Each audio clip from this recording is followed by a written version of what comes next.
Well, greetings and salutations, everybody. Welcome to the best damn movie-related show on the planet Earth, the John Campea Show, coming from right here on my YouTube channel. I am, of course, your host, John Campea, and it is an awesome honor and privilege, as it is every day, to have you, our international friends, gather around as we talk about our favorite things in the world, movies, movie news, TV, streaming, Oscars, and by the way, 38 hours, T-minus 38 hours, until Moon Knight, Episode 1. Game day. We're all very excited about it. And joining us here today, guys, I'm not alone. Sitting over here and who's got a beard that looks like it's a badly mowed lawn, Robert Meyer Burnett, ladies and gentlemen. Robert, how you doing? Wow.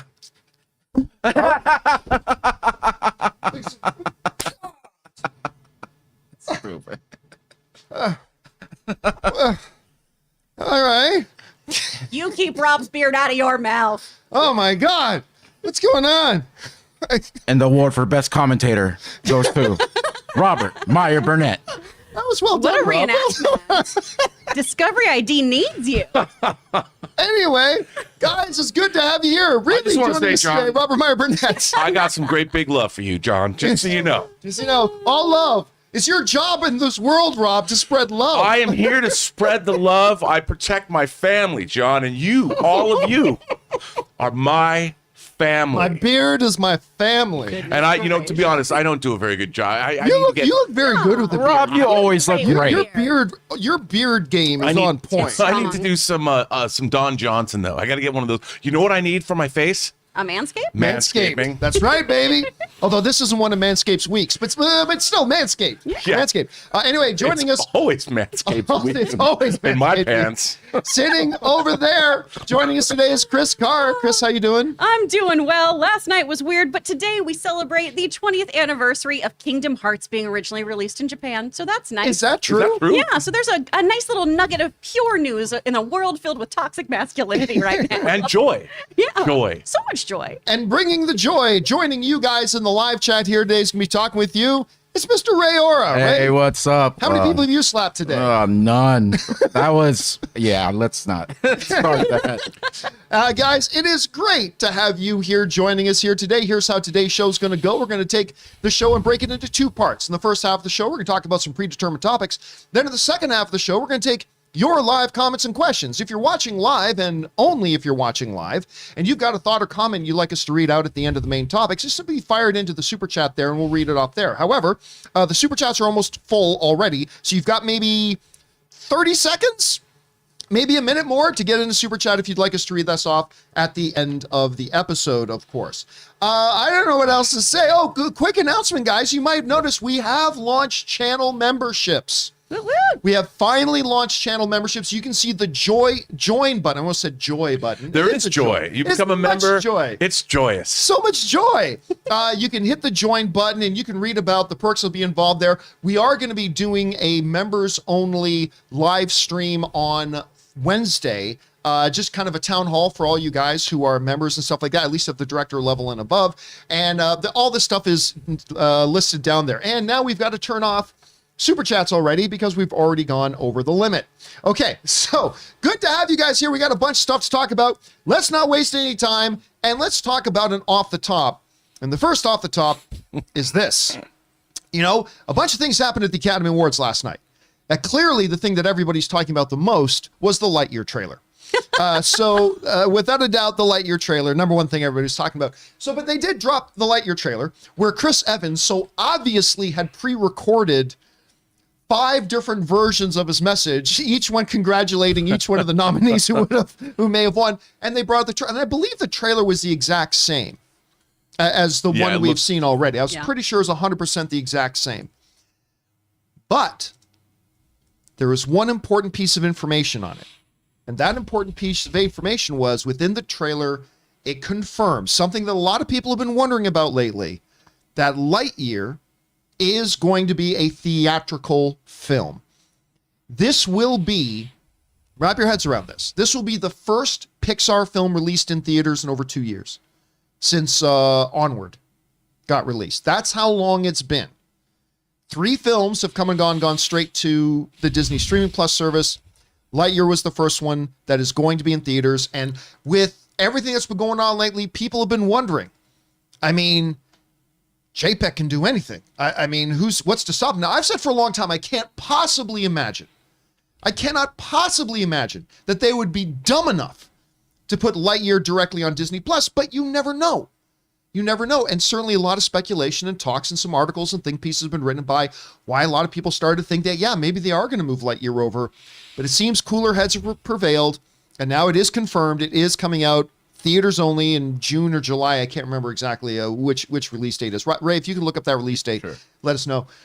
And I think this is significant because, number one, we've been hearing a lot about just how disgruntled the people at Pixar have been. Yeah.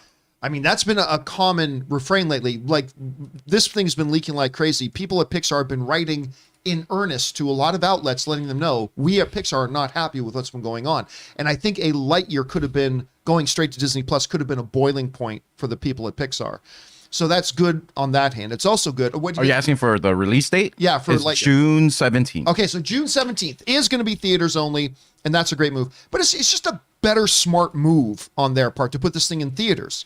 Because we just saw with Free Guy, and what was the other one? Encanto. We just saw with Free Guy and Encanto that movies that get put in theaters first do better on streaming when they get put on streaming. Amazing, John. Who would have thought that, right? If you put it in the theaters first, it'll actually do better on streaming when you put it on streaming. And I think that's why it makes good sense. Listen, I said for a long time, I don't think they'd be dumb enough to put it straight to Disney Plus, but even I have been starting to wonder a little bit. Rob, you hear that they have announced that this is going to be a theatrically released film. What are your thoughts on this? Well, first of all, John, I a big sigh of relief because this movie it's right up my alley. Retro, there's a 50s sci-fi look to the proceedings with a beautiful modern sheen. When I first saw the trailer and realized what it was, I'm like, oh, it's like they made this movie just for me. And I want to see it on the biggest screen possible in IMAX with the thunderous sound system, and I want to laugh my ass off. So I am very happy that this movie, it looks absolutely beautiful, and I want to see it in the theater on the biggest screen possible. And I was kind of worried, John, not going to lie, after seeing Red go into Turning Red. Pardon me. I didn't see Red in the theater. It turned into a streaming movie. So, yeah, that's. I'm just glad to see it on a big screen because I can't wait for this movie. Chris, you hear about this? I mean, look, we've gone back and forth on this. Like, we thought for sure they would do theatrical, but then people start to wonder. They put 3 films in a row out on Disney Plus that were supposed to be theatrical. Are you surprised that they've confirmed it's going to be theatrical, and is this the right move? I am not surprised at all, and this is definitely the right move. I guess I'm slightly surprised in that they kept making horrible decisions, so it's nice to see them make a good one. But we talked about this so much on the show. This movie needs to be in theaters. All these other movies definitely needed to too, but this hits your nostalgia factor. It's got the expansive space that you need to see on a big screen. You know, this is definitely the right choice because kids are going to see this. Families are going to see this. Millennials who love Buzz Lightyear are going to go see this. It ticks every little demographic box you could have, so it's definitely the right choice. There's no ninjas in it, though. But there are no ninjas. We don't know that. Emperor Zurg might have a buttload of ninjas. It's Tons true. of ninjas. It's true. Zurg likes his ninjas. Yeah. All right, guys, question is for you. What do you think about this? During the Oscars, we found out that Lightyear is indeed confirmed. It will be a theatrical film, the first in 4 for Pixar to go. Are you surprised? Are you not surprised? Do you think this is the right move? Maybe you think it's the wrong one. Whatever you guys are thinking, jump on down to the comment section below and let us know your thoughts. Okay, guys. With that down, let's go into our main topics here today, shall we? And how do we select our main topics here on the John Campea Show? Well, it's rather simple. You see, you guys come up with our main topics. Whenever you come across a big topic, issue, or story that you guys feel we need to cover as a main topic here on the show, just go anytime 24/7 over to www.thejohncampeashow.com/contact. Once you guys get there, you're going to see a form. Fill it out with your topic or question. It's absolutely free. Hit submit, and then maybe, just maybe, you might see your submission featured as a main topic here on the John Campea Show. With that down, Chris, what is our first main topic today? Our first topic comes from Jason B. Didn't know if you saw the article in the Hollywood Reporter that Tom Cruise lawyered up over Paramount's plan to put Mission Impossible 7 on Paramount Plus 45 days after it hits theaters. The dust up with Cruise looks to not only affect Mission Impossible 7, but 8 as well, neither of which are finished. With the movie moving more towards streaming, do you think Cruise is still a big enough star to get his way? Or will Tom have to go get with the times? Thanks, and bring on the filthy. All right, thanks a lot for sending that in, man.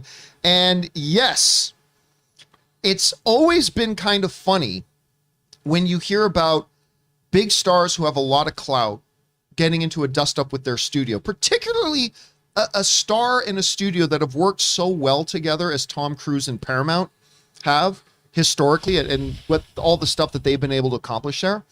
Well, it ain't all holding hands and singing Kumbaya around the Tom Cruise Paramount camping trip right now, because apparently they're going to war with each other. And they're going to war over Mission Impossible 7 and probably Mission Impossible 8 over the whole idea about how the films are going to be distributed. This comes to us from the folks over at IndieWire, who write the following. The real impossible mission, landing a compromise between Tom Cruise and Paramount Pictures. In an expose in The Hollywood Reporter, multiple industry insiders alleged that Mission Impossible 7 is now at the center of a distribution battle between lead star and producer Tom Cruise and production company Paramount Pictures. After multiple COVID-related production delays on MI7, the studio is setting up a 45-day theatrical window for the latest installment of its tentpole franchise before bringing it to Paramount Plus, per sources. Cruise is set on a more traditional, but certainly outmoded in 2022, 3-month window. Cruise allegedly has hired a lawyer to come to an agreement with Paramount, but they're waiting until MI7 is finished to resume negotiations. For Cruise, 45 days is like going day and date, a Paramount source told The Hollywood Reporter. He also felt like setting a date when the movie could be seen on the service would be discouraging to people from going to the theater to see it. And that, again, all comes to us from IndieWire. This is an interesting battle because, on the one hand, the 45-day window is now kind of the new norm. It's becoming the new norm. You know, the Batman is going to be on HBO Max here pretty soon, even though it's still making money at the box office, so maybe that was short-sighted on their part. But it is becoming known that 45 days is now kind of the standard. And Paramount Plus, whose service is getting better and better, is looking to bolster its content offering and wants to put MI7 as quickly as they can onto that service. I get that. Tom Cruise, on the other hand, these Mission Impossible films are his baby. Like, this is his. And he's like, I put my life on the line making these movies. I hang off the side of planes. I go into outer space. I do, what they call halo jumps. I do all this kind of stuff. And you want to take this thing that I'm making, you want to put it on streaming in 45 days? Says Tom Cruise. And there's not many stars left in Hollywood who have the type of power, let's say, the type of weight that they could actually confront a studio with that and try to make them bend a little bit. There are still a few directors who can, but not even many directors who have that kind of ability. So it's going to be really interesting to see where this goes. I think there needs to be a compromise here. I think 3 months is never going to work. I mean, I personally think that should be maybe 2 months, 3 months should be the standard release window, but it's not anymore. And in this world, 3 months will absolutely not work for a streaming service. Paramount will not go for 3 months, which is 90 days. 45 days, though, I got to agree with Tom Cruise. For a movie like Mission Impossible 7, which has always done well for these guys at the box office, always done well. He doesn't want to cut it off at the knees where, like, it's making money in week 3, but then people are like, oh, wait, it's just like 2 more weeks till we can watch it at home? We won't bother going to see it. So I think Tom Cruise has a point here for a movie like Mission Impossible 7. I think at the end of the day, guys, this is going to come down to a compromise. I think what we're going to find out is, Paramount Plus will show it 60 days after or something like that. I don't think Tom Cruise is going to let them win with 45 days. And these guys want to stay in the Tom Cruise business. But I also don't think they're going to give in to Tom Cruise and give him 90 days. So that's how I'm kind of seeing it right now. Rob, it's an interesting scenario for sure. One that we're not going to see many of these in the future. Because again, these stars are not going to have this kind of power. 45 days is going to become new normal. Do you see where each side is coming from, and how do you think this is going to shake out? Look, I mean, I think that it all comes down to, are you leaving money on the table by pulling a film from its theatrical release too early? I think, like with everything, it comes down to that. And as we are seeing with a movie like Spider-Man No Way Home, that movie had legs. And I think it needs to be open-ended in terms of, there's got to be the decision make. Like you said, there's very few movies that are worthy now of a beyond 45-day window. And I think big tentpole properties starring a movie star like Tom Cruise would be one of those things. And I think, like you said, as a compromise, make it 60 days. 90 days, as you pointed out, it's too long. In this new landscape, 90 days is just too much, because what you want to do is you want to sail off a very successful theatrical run into a streaming run. 90 days is too much. People have forgotten, they've moved on. John, that's an entire summer. You know, you don't want that. And if a movie is, I would start out and say, base it on performance. You know, if your movie comes out and it's making $200-300 million when it opens, then you open it up to 60 days immediately based on performance, and you leave it there.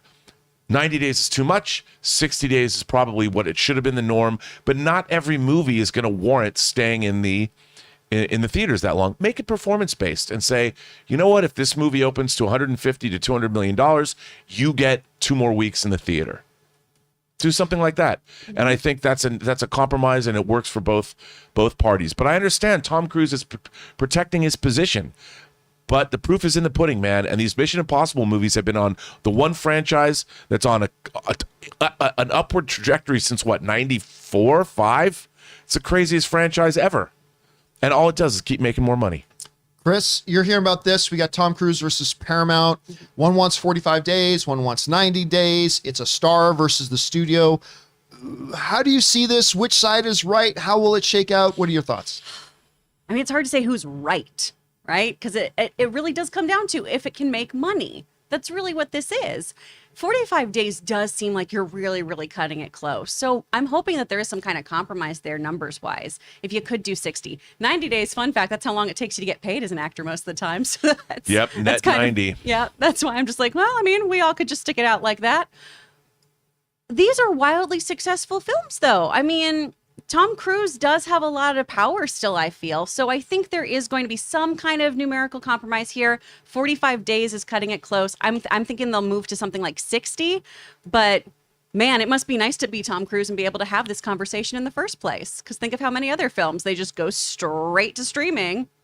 And none of the people involved really getting any say in it.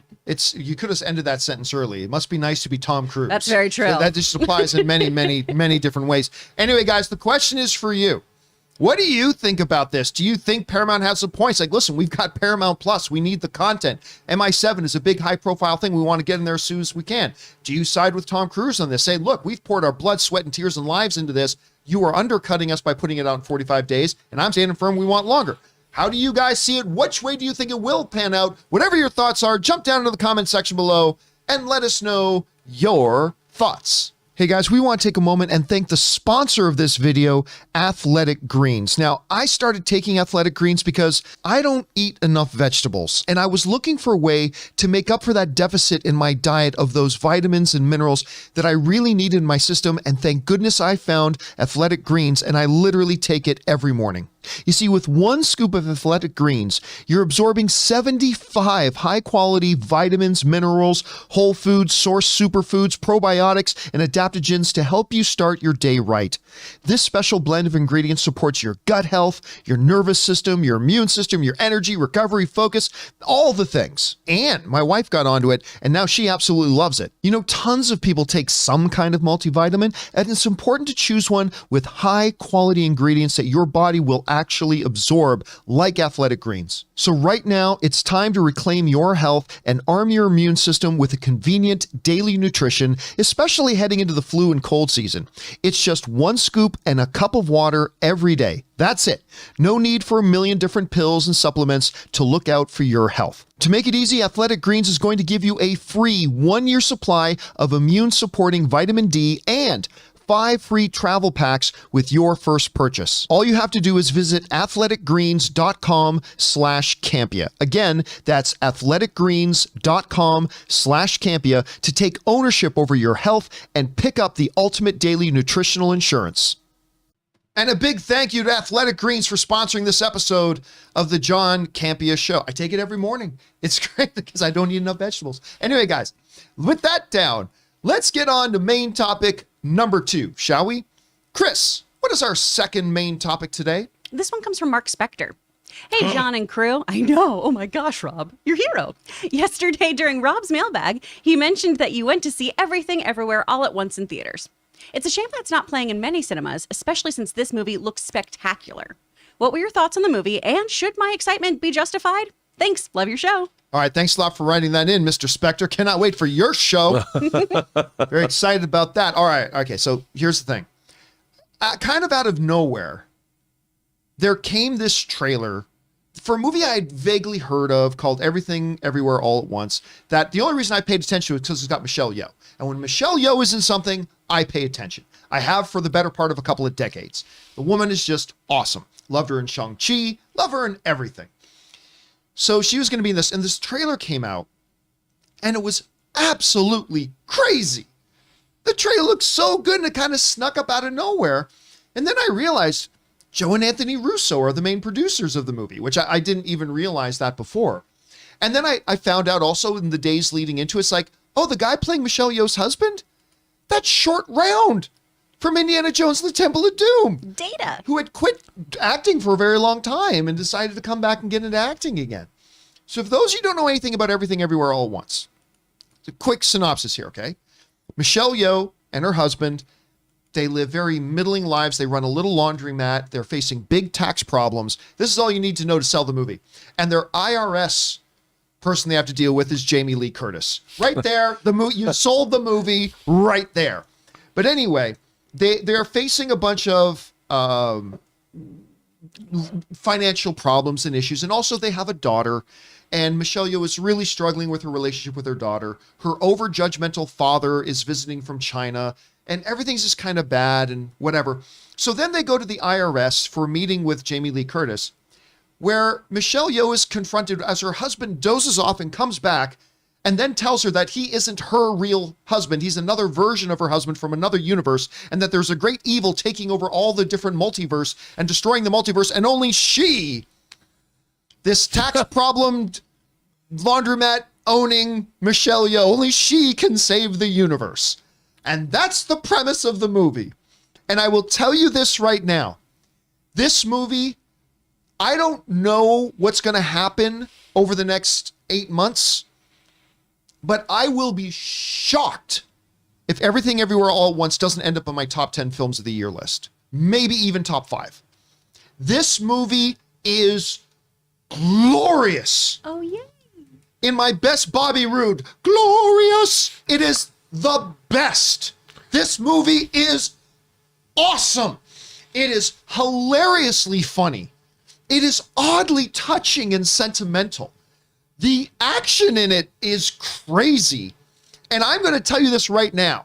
I haven't seen Multiverse of Madness 2 yet. There's no way Multiverse of Madness 2. I'm sorry.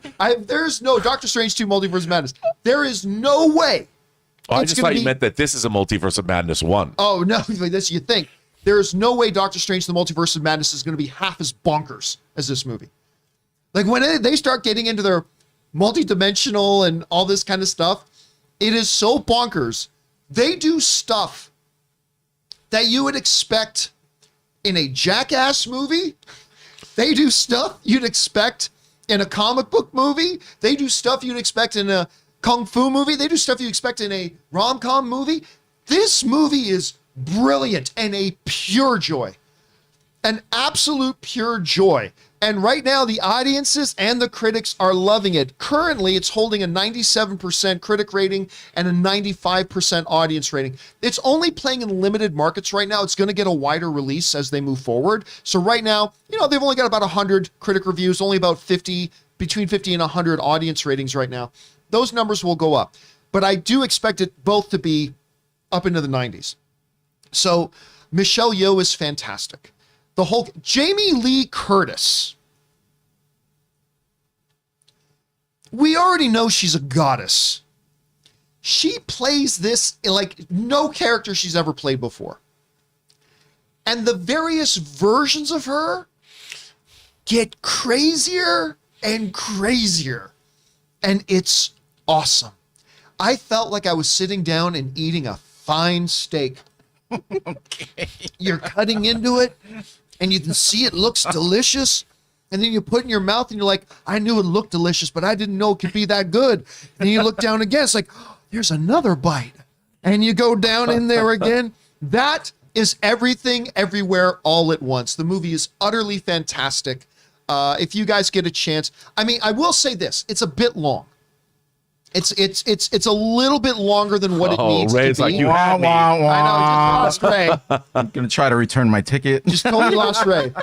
But I'm telling you, Done. it is a little bit longer than it needs to be. It really should have shaved out about 10 minutes. Not like a half hour, but like, it should have shaved out about 10 minutes. But aside from that, that is the one and only criticism I have. And all I'll say is this, if you like Ratatouille, go and watch this movie. Wow. What? Anything else? I was like, what? Yeah. I won't say anything else. I second Chris's incredulity. I am telling you, is magnificent. that word. Now, Chris, I know we're seeing the reviews come out now, you know, in the high 90s, both for critics and audiences. Where's your expectation level right now for this movie? I'm so much more hyped for this movie now. I can't believe you think it's going to be more bonkers than Multiverse of Madness. So Yeah, I really do. That already gets me super This hyped for picture is just like such a perfect embodiment of the movie. Amazing. What a magnificent human being. Oh my gosh. Michelle Yeoh can do no wrong. I love her in everything. I'm so excited about this. I love that he's Data from the Goonies for me and Logan. You know, I love him. I'm so excited to have him back in film. I'm really pumped to see this. And I'm so jealous that you've seen it already. Oh, And you made a trip to like my part of town to do it. I have no reason for not seeing this I movie drove yet. Yeah, he drove me there. Like, I literally, it's not playing anywhere near me Yeah. either. I had to drive into Burbank back to my old stomping grounds, and I had to go watch it there. So worth it. We're thinking about driving out again just to go watch it again. Yeah, I'm going to go see it again. Or Or go see it the first I was time. going to say, did you see it already? No, You I'm have gonna to- see it. Where's your expectation level for this thing right Dude, now? I have to tell you, I knew nothing about this movie, and it was one of those, every morning I get up and I pop on YouTube and watch trailers to see what new trailers have come up. This popped up. I watched it, and I watched it twice. I was like, what? And I'd never heard of this, and it's from the people that made Swiss Army Man, the movie where Daniel Radcliffe plays a dead body. And the trailer, it went right to the top of my list of a movie I have to see. I mean, I love Michelle Yeoh. I mean, she was a Bond girl. She was in Crouching Tiger. She's been in movies I've been watching for 30 years, and this just looked right up my alley. And so I didn't realize it was opening this past weekend. I'm moving, but I would have gone to see it. Well, yeah, moving, I think, kind of takes priority for you. I know, but you know what? Sometimes you just got to take a break. I think even Yeah. Michelle Yeoh would probably cut you some slack on I the can only movie move thing. so many hardcover omnibuses all at once before I have to take a break. Anyway, guys, the question is for you. Have you been keeping your eye on Everything Everywhere All at Once? Maybe you haven't even heard of it at this point. I'm telling you guys, you got to see this movie. I can't guarantee everybody's going to like it because movies are subjective, but I will tell you this: you will find the movie to be absolutely bonkers. If maybe some of you did see it, if so, what did you think? Whatever your thoughts are, jump down to the comment section below and leave your thoughts there. Okay, guys, with that down, let's move on to main topic what are we at now? Number 3? Number 3. Main topic number 3. Chris, what is our third main topic today? This is from Vince. Hey, John and crew. I just read an interview with Michael Bay talking about his new movie, Ambulance. I think it looks awesome and can't wait to see it, but Bay made some comments saying that the CGI in his movie looks like shit. What do you think of Bay kind of trashing on his own movie, or at least people who worked on his own movie? Thanks. Yep. And sorry, we didn't have the email graphic for that. My fault. Anyway, guys. So, yeah, this is interesting. We kind of live in an era right now where it seems like every other week there's a story about director trashes somebody else's movies. Director trashes entire genre of films. Filmmaker insults audiences of a certain style. I mean, this seems like it's coming out all the time. What we don't often, and we even hear sometimes actors lamenting old films of theirs. Like, I'll never get tired of George Clooney crying about his old Batman movies. That's fun. Very rarely do we hear from a director trashing on something about a movie he has coming out and is still yet to come out. Now, Michael Bay who love or hate Michael Bay, and Michael Bay is one of those divisive figures. Some people quite like him. A lot of people don't like his films. I will unabashedly tell you that while I hate the majority of his Transformers films, I consider myself a Michael Bay fan. He's made a lot of films that I like. I love Armageddon. I don't care what anybody else says. I love The Rock. I don't care what anybody else says. I mean, he's made some, I love the first Transformers movie. He's made some good films to me. I got to admit, I am not all that interested in Ambulance. I don't personally think Ambulance looks very good. That's just me. I know a lot of other people are very excited about it, and that's cool. But Michael Bay was just being interviewed and being asked about some effects in his movie, his new Ambulance movie. And this is what he had to say. He said the following: all those explosions and car flipping, that's all real. That's all live, real ratchets. It looks very dangerous, and it could be very dangerous if you don't know what the hell you're doing. Most of it is real stunts. There's very few blue screen shots on the movie. There's not a lot of CGI. Some of the CGI is shit in this movie. There's a couple of shots that I wasn't happy with, okay? All right. So here we have Michael Bay coming out and saying, yeah, some of the CGI in this movie is complete shit. Some of this is awful. This is before a movie comes out. I gotta say, I have never heard of a director complain about his own film or casting parts of his own film under the bus or under the ambulance, as the case may be, before his movie's even coming out. And he's kind of thrown the VFX under the wheels here. Now, I've heard some people say that this is unfair for Michael Bay to throw his visual effects people under the bus. I don't necessarily know if that's what he's doing. It depends on his mindset. Because look, at the end of the day, the director is responsible for what goes on screen, right? We all know that. I mean, look, sometimes it's not a director's fault. Sometimes they just run out of time. They didn't have enough budget. Maybe the visual effects company did drop the ball, whatever. But generally speaking, the director is ultimately responsible for what goes on screen. And this very well could just be Michael Bay calling himself out and saying, I didn't make sure that we had good CGI. Maybe he's saying, I didn't communicate to the effects, my artists, exactly what I wanted. I didn't give them enough time to do the revisions. I got shots to them late. For all we know, he's completely just complaining about himself. Either way, whether he's throwing his artists under the bus or throwing himself under the bus, we just don't know. It could go either way. I'm going to tell you this. I do not find it refreshing when one director bashes another director's movies. I think that's Bush League. And even when it's one of my favorite directors like Denis Villeneuve, I will call them out when they do it, like I did for Denis. But I find it oddly refreshing that a guy will call himself out, call his own movie out. I kind of like this, even though I'm a little bit shocked. Rob, I don't even know. Are you looking forward to Ambulance? And what do you think about Michael Bay's comments here? First of all, I'm probably looking forward to Ambulance more than I should, to be honest. I know a lot of people are. I've always thought that drone technology could be used for things like car chases in ways that haven't been done before. Because they can be flying around. If you have like drone racers, they can be flying in and around cars at levels you've never seen before. They've done that on this movie. And there's a great behind the scenes clip on YouTube about the drone pilot that was hired to shoot a lot of this film. And there is some absolutely exhilarating drone shots. I think drones have been overused in movies, but they're using this in a very different way. So from that perspective, I'm looking forward to the bayhem in this movie.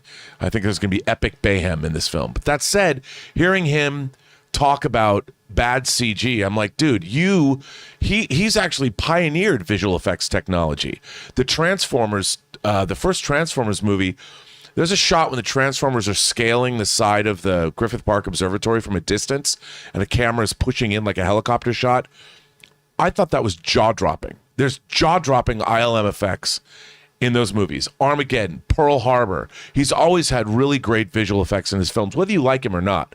So to hear that he was dissatisfied with CG in his movies, I found that a little flabbergasting, to be honest, because he's usually, say what you want, the guy has the best technicians in the business doing his VFX. So maybe it's because the budget, obviously for Michael Bay, this actually looks like a much smaller scale version of his movies, even though it looks insane.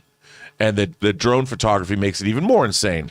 So it does kind of bum me out that he feels that way. But again, John, I don't know why he would let Why would Michael Bay let a shot come in? Because you have to do what's called turnovers. So when an effects team turns over their effect shots, you go into a review session and you see them projected, and the director can sit there and decide whether they're good or not.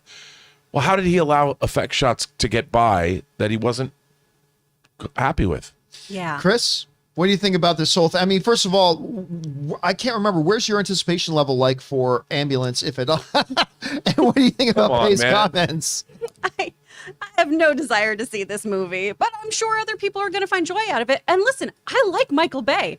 I'm going to lose some credibility. I like that first Ninja Turtles movie. You know what? He didn't direct it. He didn't direct produced it though, right? He was a producer on it. You know what? I liked it too. I thought it was fun. So What did about yeah. Pain I and love Gain? What'd you think of Armageddon. Pain and Gain? I like Pain Pain Game. and I Game's did too. fun. Yeah, I thought Pain and Game was quite He does fun stuff. Yeah, you know the most important part about that Ninja Turtle movie? It was an hour and 30 minutes.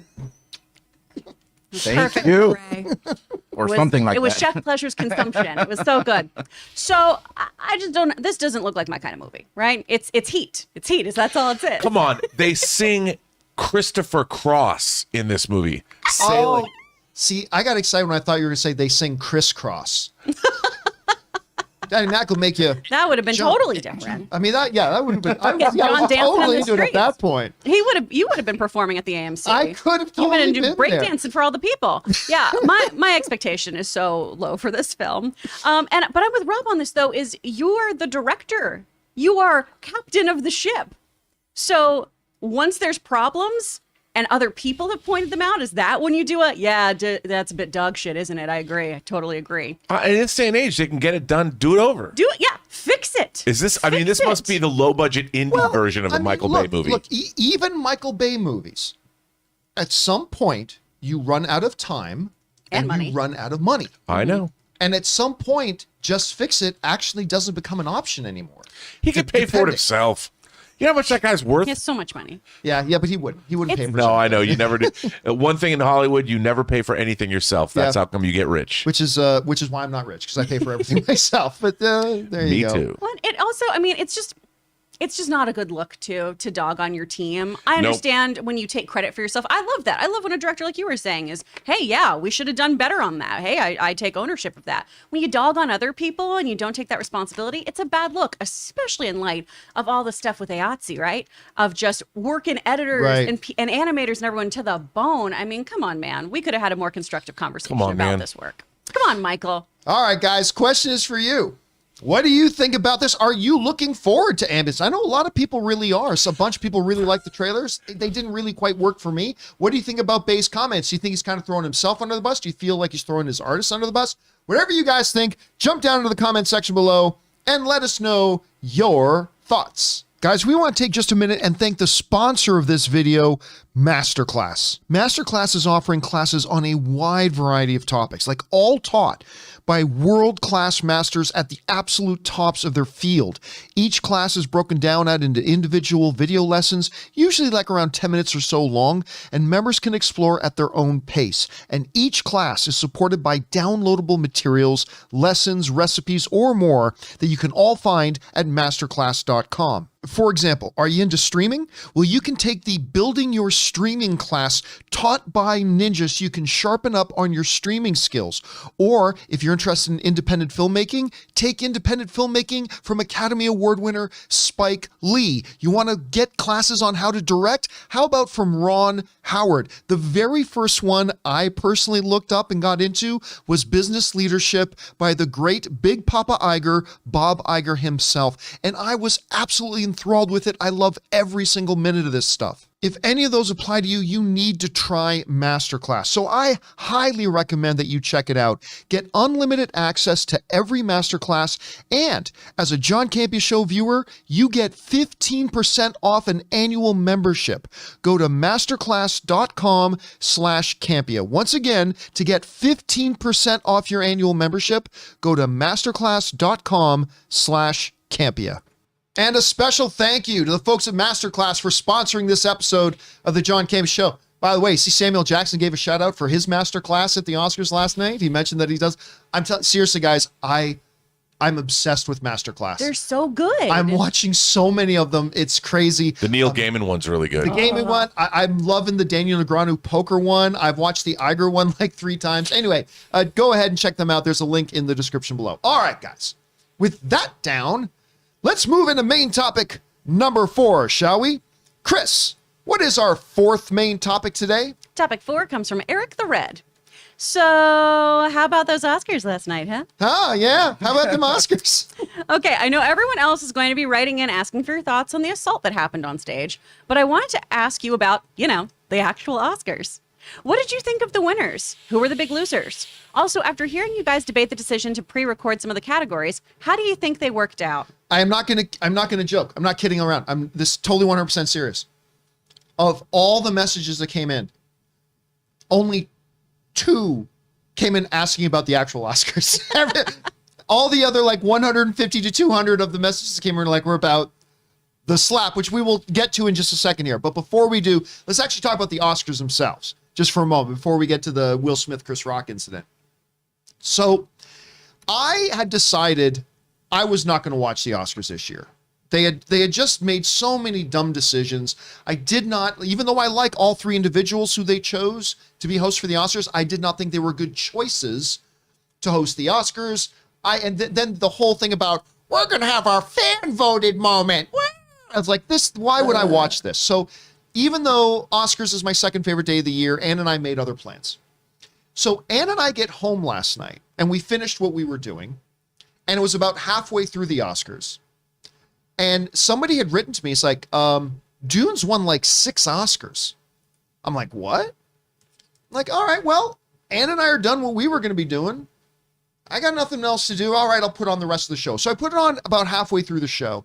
And I had just happened to turn on when Simu Liu came out and did some good Canadian rep, good Canadian kid, Simu Liu. Gave his Canadian rep out there talking about Canada. I liked his outfit too. And his outfit was killer. He On looked point. great. I could not get away wearing that suit. I hate it when I see dudes wearing awesome clothes that I know I could never get away wearing. I could never get away wearing that suit, You but just he have made to it look good. believe. He's got to believe. Yeah. He made Or it look lose, good. in my though. case, 50 pounds. You look great in it, Rob. He made it look really good. He made that look really good. And I gotta say, for the most part, I thought the flow of the show was pretty good. First thing I want to point out, though, is this. All the big hubbub going into the Oscars was all about, they took those, what was it, 6, 7, 8, how many, 4 categories, 6 categories? I can't remember. They took a number of the It was categories. 8 categories. Was it 8? Or something like that. Yeah. They took, anyway, whatever the number is. They took a number of the categories that they were actually going to present before the official broadcast start and then edit them into the main show. And a lot of people, this is an outrage. And I said the whole time, I bet you the way they do it's going to be hardly noticeable. And you know what? I was right about this one thing. I was right about this one. I watched it because when the first one came up, they had already done a couple because I wasn't watching the first half of the Oscars. But when the first one that I started watching came up, they had the announcer's voice go, the nominees for blah, blah, blah are this film, this film, this film, this film, and the winner is this film. And then the camera cut to the stage where the winner was on stage, gave their full acceptance speech, said thank you, and then it rolled off. All they did was they cut out the unnecessary time gulag of the 1 minute and 10 seconds it takes for going to go, I won? What? Oh, turn, kiss the person beside them. Turn, kiss the other person beside them. Stand up. I'm so verklempt. And then which do I go this way, this way? And then they walk out on the stage. They just cut that minute and 10 seconds out. I love that moment, though, where everyone gets to be Taylor Swift. It's I won? Taylor Swift. Me? But all it was that, and it honestly flowed perfectly well. Like when Riz Ahmed got up there to give his speech, they didn't show a cut down edited version of the speeches. They gave them their full speech. They gave them their full moment in the sun. They just cut out some of the preamble that built up to the actual important part, which was presenting them their award and giving their speech of thanks. I think they should do it again next year. I thought it worked that well.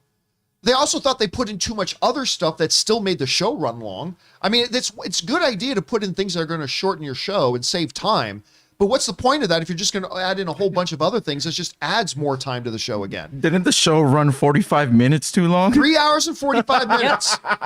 Yep. Wow. Now, there was some drama. Yeah. That also made it go. But then they went back to having each of the individual songs get their full performances. And I like the songs, but that's not for the Oscars. They did a number of things. So it's, hey, great, you saved time here, but what's the point if you're just going to add 1,000 other things? Still, I thought that part worked well. And there were some fabulous wins. Troy, Kutzer.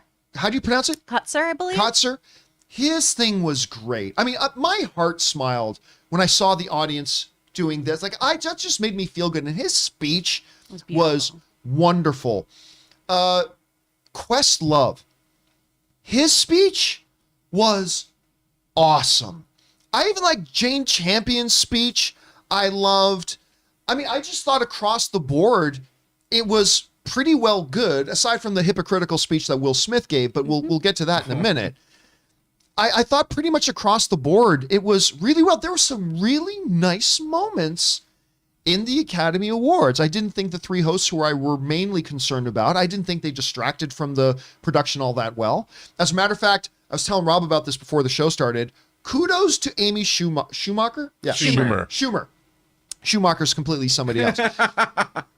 Kudos to Amy Schumer, who, like, after the Will Smith incident, about 10 minutes after it, she comes out to do something, and she starts off with, "Hey guys, I haven't been out here in a bit. Did something happen? The mood in the room has totally changed. What went on?" I'm like, okay, that's a pretty good way to handle this. Like, she handled that very well, so kudos to her. So let's just take a quick look here at the winners, shall we? We're going to start in Best Sound. Dune gets the win. By the way, little piece of trivia for everybody. Dune was the big winner. Didn't win Best Picture. That's really the big winner, but was the biggest winner of the night, winning 6 Academy Awards. It is the first time in Oscar history that a movie has won 6 Academy Awards where the director was not nominated for Best Director. Wow. It's never happened before. Including Dune now, 39 films in history have won 6 Oscars or more, but only Dune won that many Oscars without its director actually being nominated. Can we give it up for Dune right now? Dune. 6 Yes, we awards. can. 6 awards, Academy especially Awards. technical ones. Spice Come on. flowed last And night. even it's not just the little technical awards. It won some really good, like sound. So it won Best Sound. It won for Best Production Design. That was no brainer. So Dune won for that as well. Dune also won Best Editing, which well deserved. I thought Tick Tick Boom could have been in the running for that, but Best Editing goes to Dune. Best Costume Design. No surprise for me, Cruella. I mean, I think this could have gone to a couple others. Nightmare Alley would have been great. Dune would have been great. West Side Story, Cyrano, they were all great, but Cruella was really all kinds of fantastic. Best Cinematography goes to Dune. Greg Fraser. And again, no surprise there. It was gorgeous. That film was absolutely gorgeous.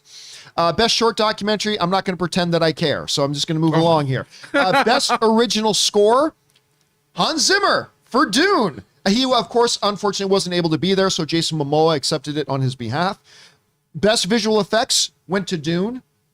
Again, no surprise there. That movie looked so freaking real. It was unbelievable. Yep. It was by far the front runner, and it took that in.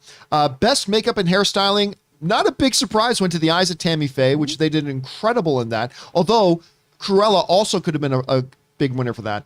Best Adapted Screenplay, no surprise, went to Coda. Best Original Screenplay, this was nice. Kenneth Branagh, in I believe his 8th time being nominated for an Academy Award, wins his first award and gave a totally classy, beautiful speech. And you guys know I'm a big Branagh guy. I'm not a big fan of Death on the Nile or Murder on the Orient Express. I don't think that's his best work, but I'm a huge Kenneth Branagh fan. It was great to see him win that Academy Award last night. Live action short, who cares? Best documentary feature, Summer Soul, Questlove. I mean, that was beautiful. You could tell there was, like, when you see Questlove up there giving that speech and talking about his mom and his father and wishing they could have been there to see that moment. I mean, if you didn't feel your heart stir in your chest, I don't know if you have a pulse. That sweet little moment, too, of just, can y'all give me some grace because I'm just really emotional? Oh, because how could you not be? Yeah. It was a beautiful, beautiful moment. Seriously, probably my favorite moment ever at the Oscars when it comes to the documentary feature. I love Questlove in general. Yeah. I mean, it was just a beautiful moment. All right. Then we move on.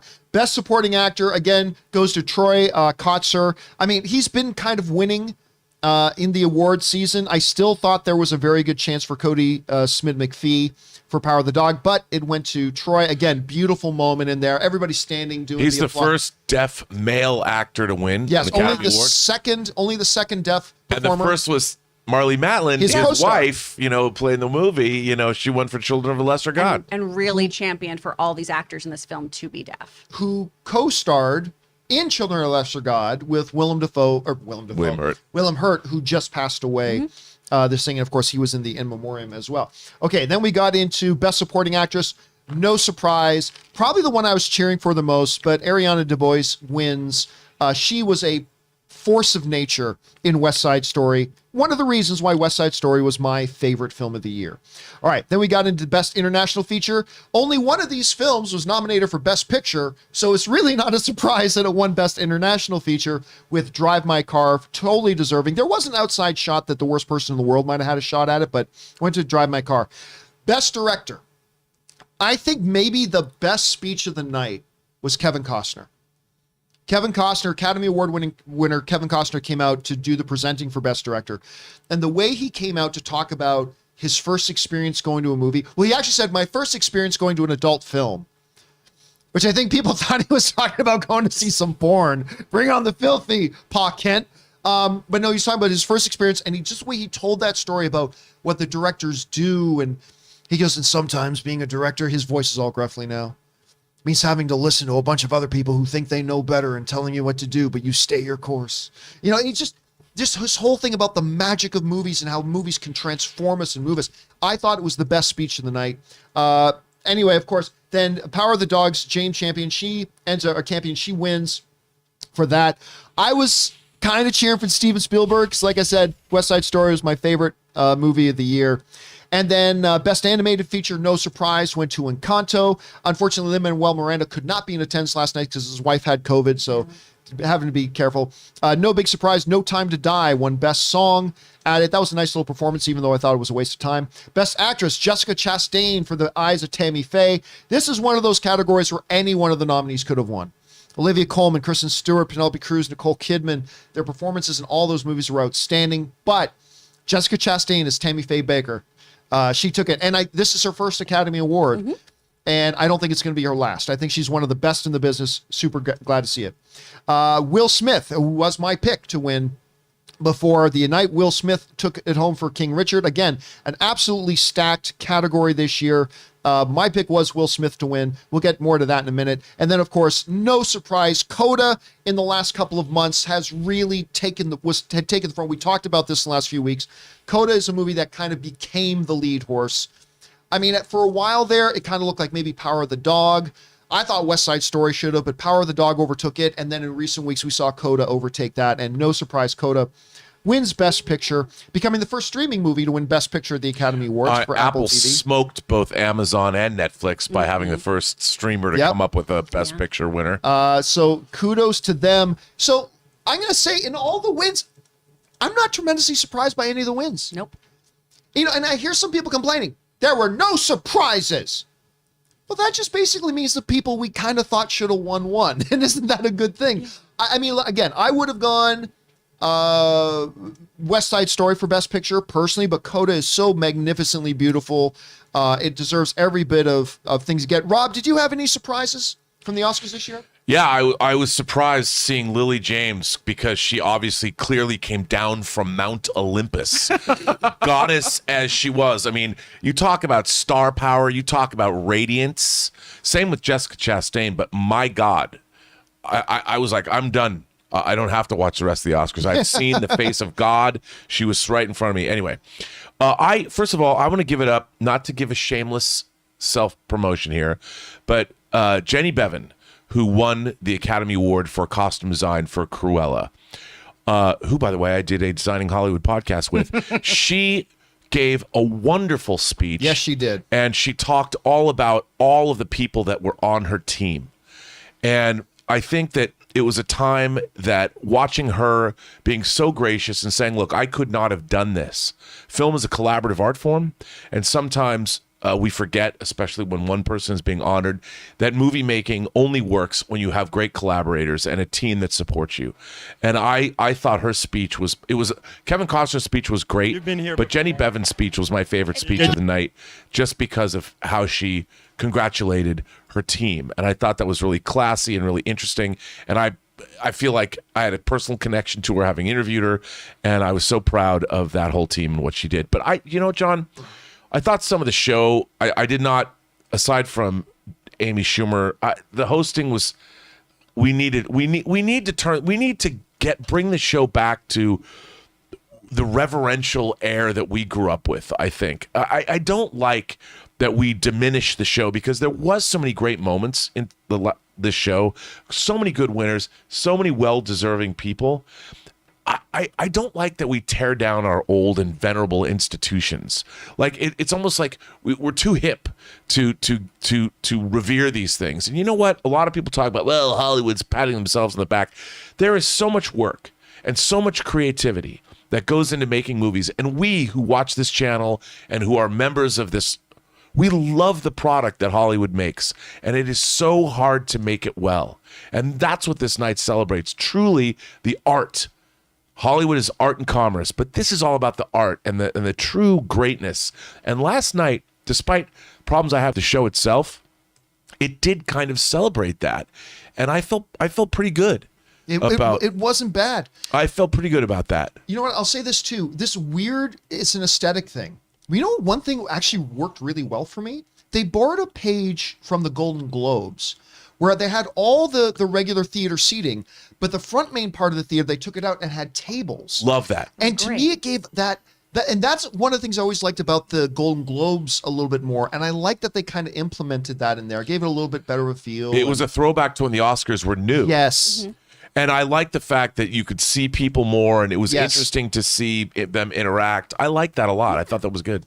Chris, I mean, before anybody else was calling out Coda as a front runner and all this kind of stuff, you've been doing it for a long time. Yeah. You've been saying for a long time, Coda's the film. This is Oscar the film. guru, Chris Carr. Chris Carr takes it all in. What do you think about Coda's big night, Dune's big night, and what do you think? Were there any surprises for you in this whole thing? You know, honestly, I was really obnoxious watching this with my friends because I would just say who I thought was going to win right before, and then they did. And I'd be like, I win again. I was so happy. I was so happy that Coda took home all these wins. And I just felt it in my jellies that it was going to happen. I've believed in this film since day one. It was my favorite screener that I got to watch when I was still just doing the SAG nominations. Where are your jellies? What? My jellies in your tum-tum. Oh, okay. Yeah, it's very technical. I love this film so much, and I've said it on the show before too. I love that a film that's just about family. I love that it's a Fast and simple Furious story. 9 was, I too. mean, that's true, but they went to space, and that was too much. Apparently, I don't know. Allegedly, I haven't seen them, but I love that it's a simple film and it's a heartfelt story, and it's not what a lot of kind of Oscar bait tends to be, which is a series of hard to watch events and people brutalizing each other or being horrible to each other. I love that this was a film. Yeah, that happened on stage last night. Yeah, exactly. I love that this is a film steeped in love. And I love that that is what won. Because that's the kind of movie that I want. That's the kind of movie I needed. So Yeah. I thought all of that was wonderful. The hosts, I thought Amy did a great job. I really loved Wanda Sykes. I thought she was so funny. I want more of her going through the museum. I was going to say, the Loved part it. with Wanda Sykes, I mean, the whole part where she came out dressed up as Richard, and but her going to the Oscar Academy, which you knew they were going to plug the Oscar Academy. Oh, yeah. And I've actually got a friend who's a curator at the Oscar Academy. Oh, cool. But I thought that was a really nice thing. It was Also, such a fun skit. what's her name again? We were just talking about her the other day from Gone with the Wind, first a black actress to win an Academy Award. Hattie McDaniel. Hattie, thank you. They brought her into the room. They brought her into the room with all these things, but they had one missing Oscar. And they're like, she actually donated and gave it away. Nobody knows where that Oscar is, but we keep this empty case here to memorialize what she did. And then Wanda Sykes this is also all the black director Best Academy Awards, which I actually thought was pretty funny. Her jokes were I actually great. thought that was pretty funny. And I will say too, the bits with Regina Hall with like bringing up men to do COVID tests with her tongue. I thought that was very cringy. I didn't see it. That was probably in the first. Yeah, I would couple have of loved that to have was a seen what part- people would have said if it was reversed. Exactly, and that was my issue with it. If I would not be happy with a dude saying this, I'm certainly not happy with a woman saying this. That just I felt really, really missed the mark. Although Timothy Chalamet's, that was a baller move. His outfit, come on. Timothy Chalamet always wears pretty. That baller guy, outfits. I mean, he is one pretty man. Let me just say. He knows what he's doing. He knows what he's doing. All right, guys. Question is for you. What did you think about the Academy Awards last night? They're definitely a big step up from the year before.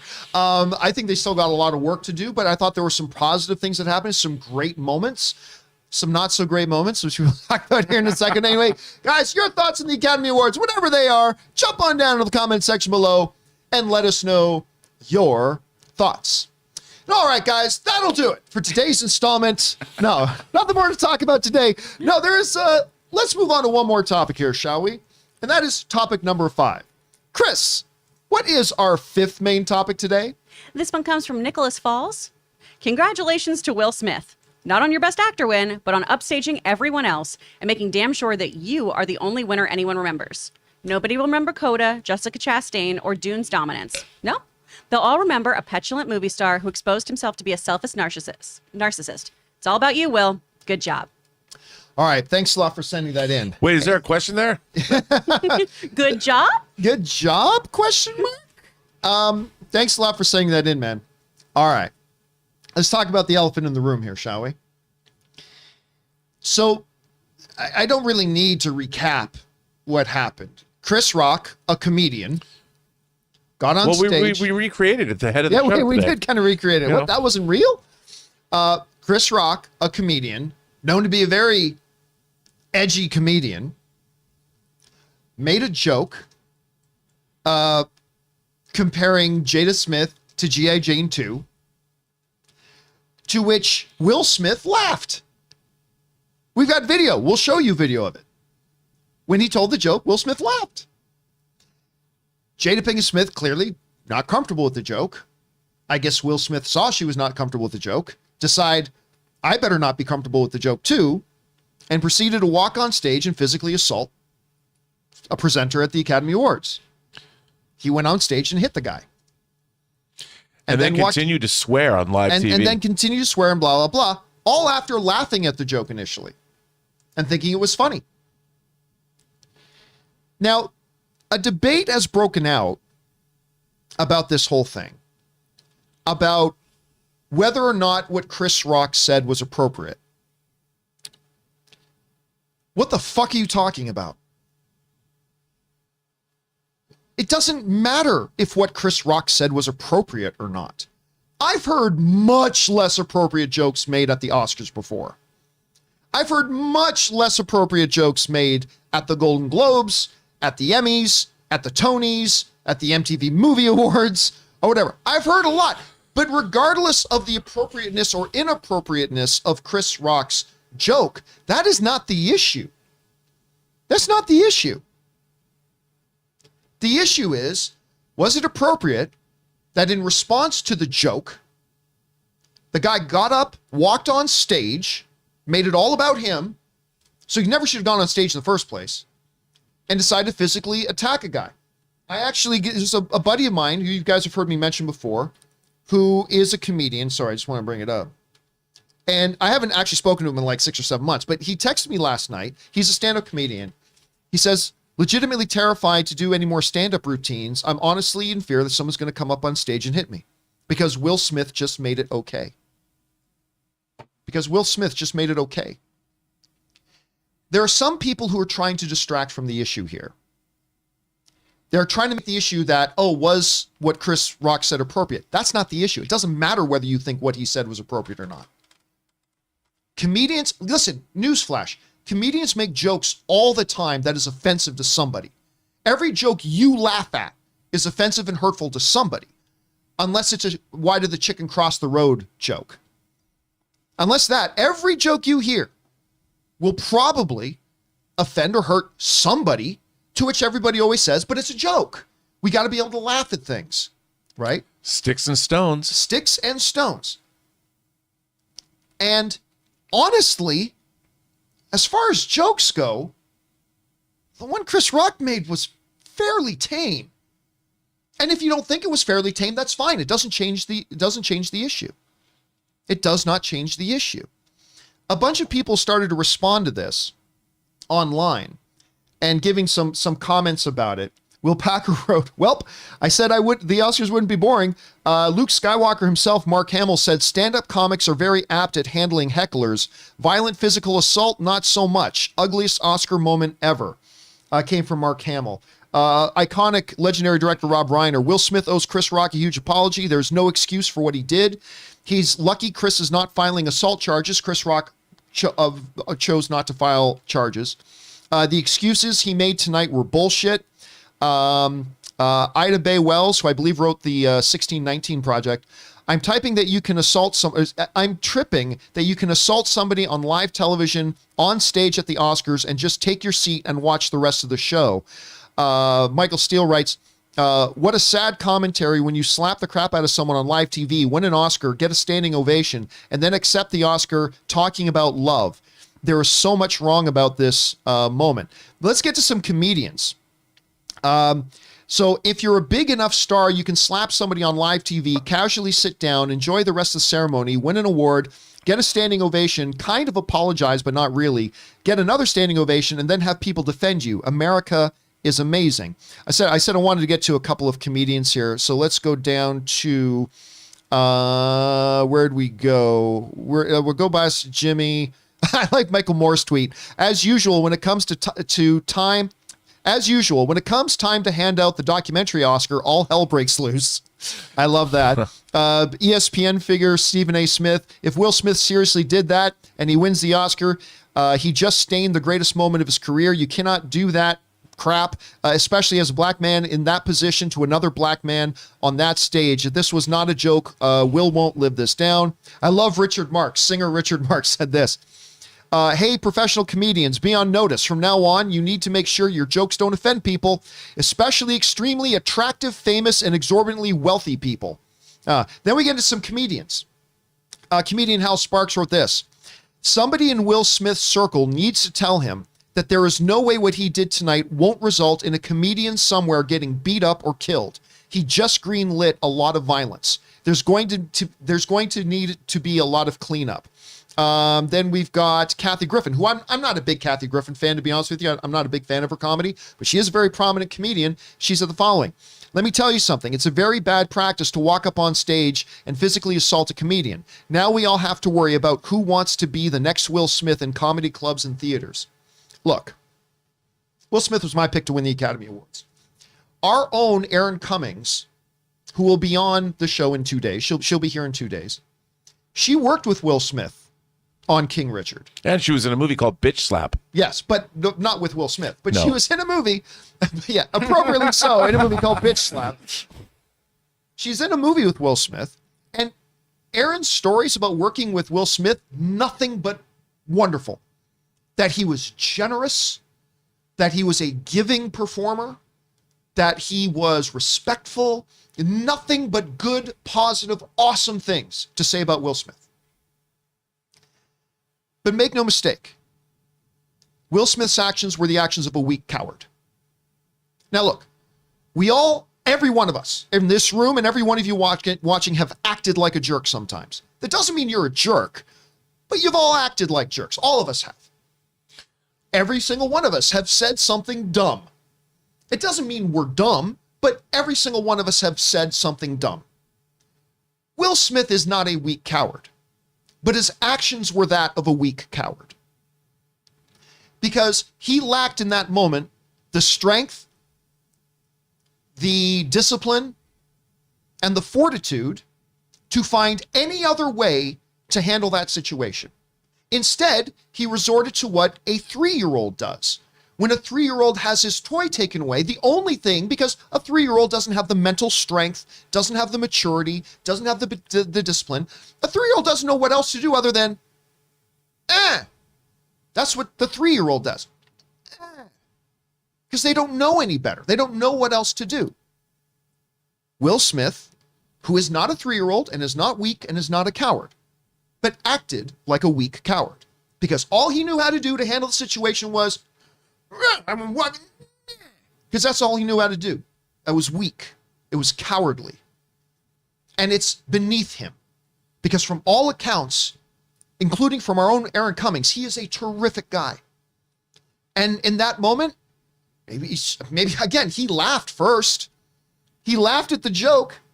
I'm trying to see if I can find it here somewhere. Yeah, here it is. So we'll bring it up here. So basically, Chris Rock makes the joke. Here he is making the joke, saying the G.I. Jane joke. And then it cuts to Will Smith and he's laughing. He's laughing, but you can see Jada's not laughing, and that's fair. But Will Smith's laughing at the joke. That's funny. And then when he realized he wasn't supposed to laugh at the joke, then he gets on stage and physically assaults somebody. There's no defending this. There's simply no defending this. And had he been anybody else, I mean, I think even a lot of actors, had he been anybody else, had Questlove walked up on stage and smacked somebody, I don't know, anybody, if Jessica Chastain, they would have been escorted out of the building. They would have been escorted out of the building. And then for Will Smith to get up and talk about, oh, we're here to love and all this kind of stuff. Dude, you just acted like a 4-year-old little bitch. Because you couldn't handle a situation and you walked up and you had to physically assault somebody. You had to hit somebody because that's all you know how to do in that moment. Again, I don't actually believe that's true about him, but that's just how he acted in that moment. And there's no defending it, because what is the message we're sending to because newsflash for everybody, every joke told is offending somebody's wife, brother, parent, child, cousin, or whatever. Every joke told. And where do we draw the line? When we say, oh, that joke was offensive, therefore, and what the one comedian wrote is true. Will Smith just greenlit that, hey, if you're at a comedy club and a comedian makes a joke that you find offensive or hurtful, it's cool. You can go up on stage and physically assault the comedian. You're cool to do that. Or wait outside to jump them afterwards. So it's cool because Will Smith just made it okay. And this whole bullshit about saying, I'm going to defend my family. I'm sorry, was Chris Rock coming at Jada Smith with a bat that I didn't see? Was that off camera? Did I not see that? Was Chris Rock picking up literal rocks and stones and throwing them at Jada Smith? I might have missed that. I'm defending my family. No, you're not. You're acting like a coward. And I say this as a Will Smith fan. So it wasn't okay. It wasn't cool. I do not believe it is a true reflection of his personality. Again, I think all of us have acted in a manner, so I will speak for myself, but I think it's safe to say this of everybody. We have all acted sometimes in ways that do not actually reflect who we are as people. And I do not believe that what Will Smith did last night is an actual reflection of who he is. I don't believe that at all. But it doesn't mean that we just give a pass to what happened. Now, some people are asking, should they take his Academy Award away? That's been a big thing of discussion. Apparently, that's being brought up at the Academy. Should they take away Will Smith's Academy Award? I would say this. No. Because the last time I checked, they don't hand out Academy Awards for, are you a nice enough person to get this Academy Award? As far as I can tell, that award is presented for best performance by a male lead. Him acting like an asshole for a minute does not change the fact that he was the best performer, at least according to the Oscar voters. He was the best performer in a male role. And he won the Oscar, and that doesn't change. Whatever he does after that, it doesn't change that. He's the winner. He should keep the Academy Award. Unless they find out that he bribed voters at the Academy Award, this had no impact on that. He should keep the award, and I have no problem with that. I do have an issue that he wasn't asked to leave the premises, though. I mean, the Academy Award puts out this statement that says the Academy does not condone violence in any way. Really? Because you let Will Smith just stay. You didn't escort him out, so you kind of do condone violence. It's a tough thing. Again, I think Will Smith will move beyond this. I think Will Smith will grow from this. I do not believe this is a total reflection of who Will Smith is as a person, and I think he is better than this. But him being better than this just adds to the disappointment of how he acted and the fact that he hijacked the entire Academy Awards. And that's all anybody's talking about today. Nobody's talking about Coda. I just told you guys, we like over 150 messages in about the Oscars. Only 2 of them were actually about the Oscars. And that's understandable. So, I don't know, Chris, let me go over to you on this. We saw what happened. comedians doing comedian things. On the one hand, we have we're as a culture, we can be pretty hypocritical sometimes. Can't they take a joke? It's just comedians can't be funny anymore. But hey, it's Will Smith. He's rich and famous and good looking and all that kind of stuff. Oh, that's okay if Will Smith does it. Anyway, you saw this. What stood out to you? What are your thoughts today? Oh, there's so many layers here. Oh my goodness. First of all, no one behaved well in this situation, I think. As a comedian and as somebody who's done stand-up comedy, you want to punch up. You don't want to punch down. And sure, maybe Chris Rock wasn't aware that Jada has alopecia, but you don't attack somebody for something like that they can't help, that they're going through, that they've publicly talked about struggling about. And maybe he wasn't aware, but still not a great look. Reacting to that with violence, also not the right move. I will say that laugh at the beginning. How many times have you laughed at something that made you uncomfortable? Because I do it all the time. It's a great defense mechanism. Or, I'll just feel uncomfortable and I laugh. And what I've started to have to train myself to do, and thankfully my husband does, is explain how that's funny. Explain to me how that's funny. Tell me why your joke should make me laugh so that you have to then experience why this is a hurtful thing to say. And again, as a comedian, I've definitely had people try to follow me out after a set for various reasons. I was talking about current news once, and I said something about Brock Turner, who's a rapist. And a guy in the audience yelled that he was a hero, which is disgusting. And I said, that tracks. You look like you're a lacrosse player too. And he tried to follow me out of the store afterwards, the comedy store, to tell me how I was a mouthy bitch who deserved what was going to come to me. Now, that's something that I reacted to him on stage. But still, that doesn't warrant violence. That's not what people should do.